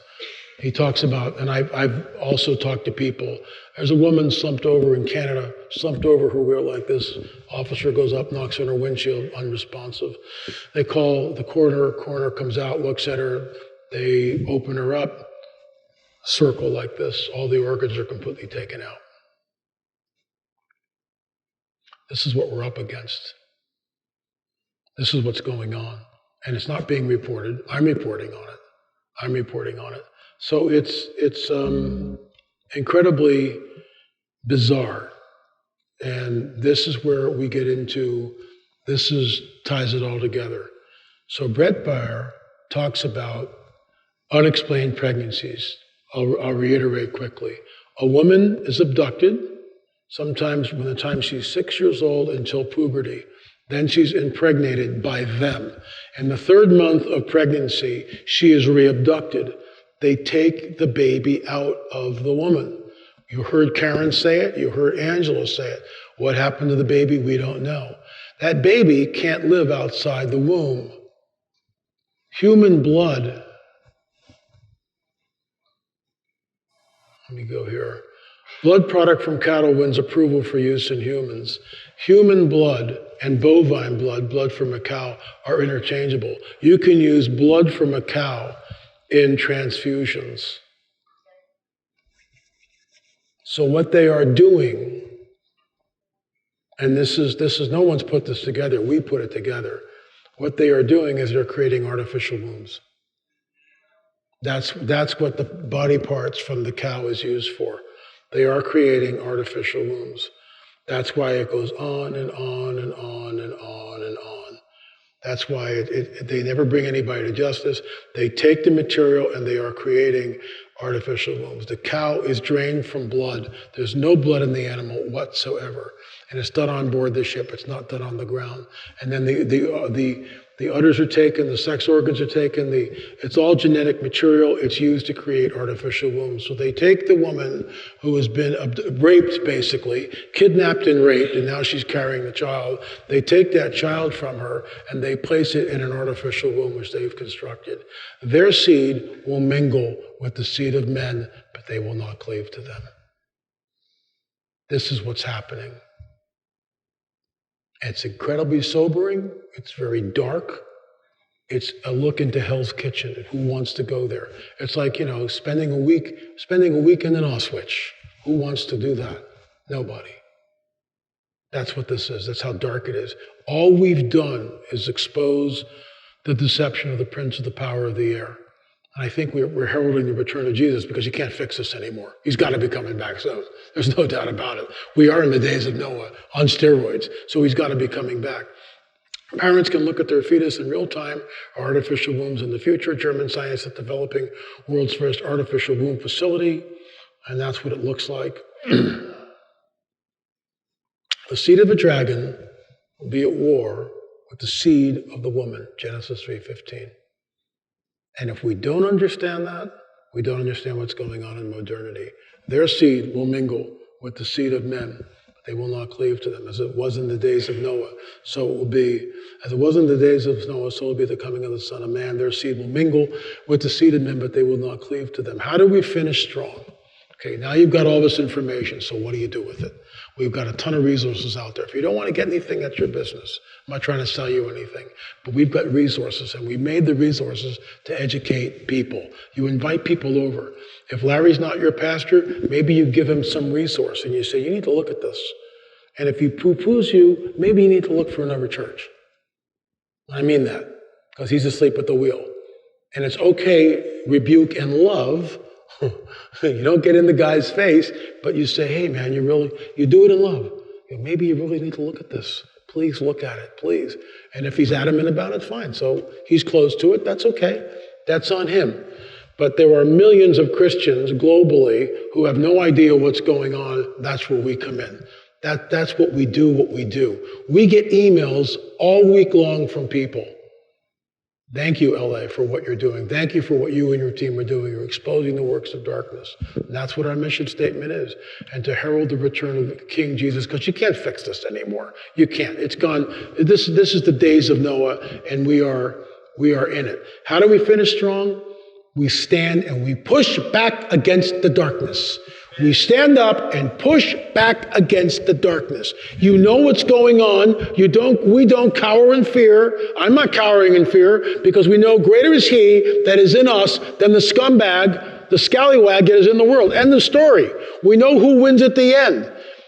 We warn about the coming great deception. We tell people that, yeah, they're going to show up, and when they show up, they're going to tell us that they created all life on this planet, they genetically manipulated human beings, now at this critical juncture, they are back to usher mankind into a golden age, and we're going to say, nonsense! That's a lie! That's the strong delusion that's in 2 Thessalonians 2. I don't believe that. I know who created me. I know what my salvation is. I know what he did on the cross. I know the sure word of prophecy from Genesis to the book of Revelation.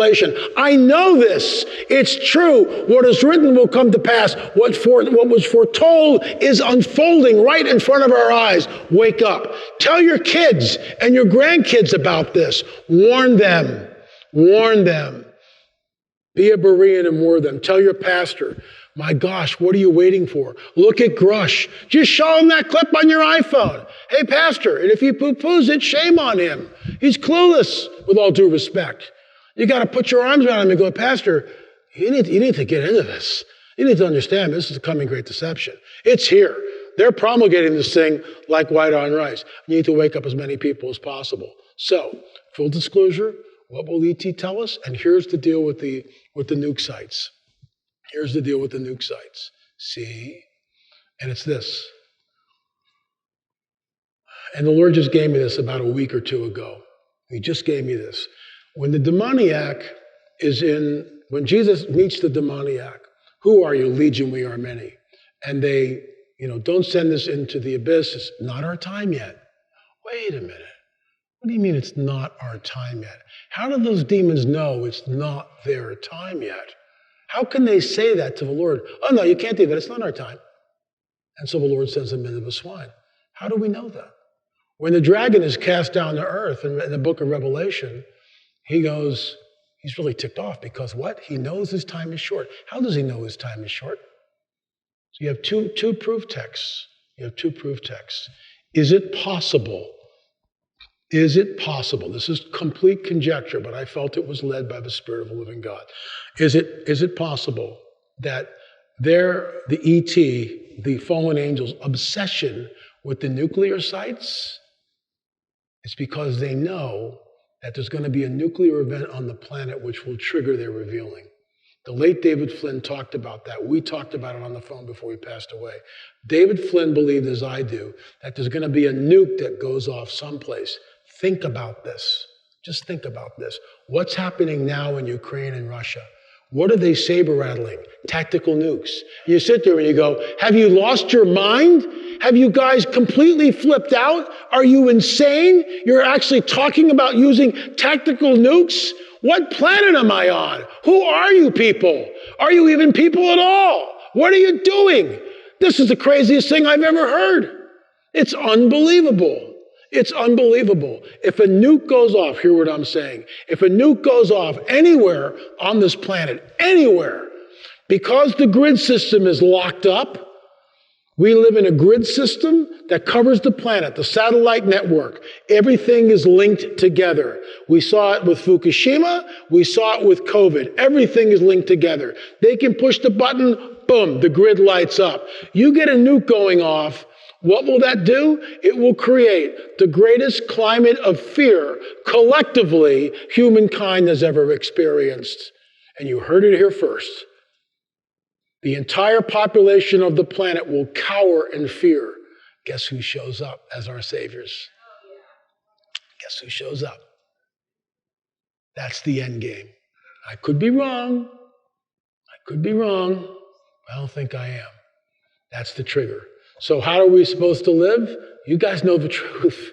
We just spent, hours and hours and hours downloading years of information into you. You now know the truth. You're equipped. You will not be deceived. When you see the nuke go off, you're going to go, oh, here they come. Set your watch. You're going to know. You're not going to be caught off guard. But millions of your brothers and sisters will be caught off guard because they don't know what you just went through. They don't know the information that you have.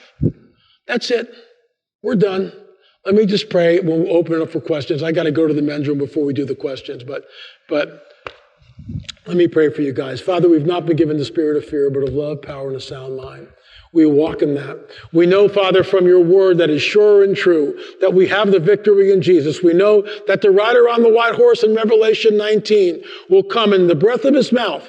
That sword that comes out of his mouth will destroy all those scumbags on the field of Armageddon. We know that. We know the truth, and the truth will set us free. We have not been given a spirit of fear, but of power, love, and a sound mind. We walk in that. I impart over your people here in this room. I cancel the spirit of fear in the name of Jesus, and I impart a boldness to your people. I speak it out in faith that your people that are sitting here will walk out of this place with boldness, with assurance, and not fear. The spirit of fear is canceled. It's put down in the name of Jesus by the blood of a lamb. So we speak boldness over your people. Give them recall. Help them to go out and spread the word. We speak it out over to this congregation, and we thank you for it. Give them supernatural power. Give them supernatural wisdom. Give them supernatural events in their life. And remind them to rebuke first and ask questions later. In Jesus' name we pray, amen.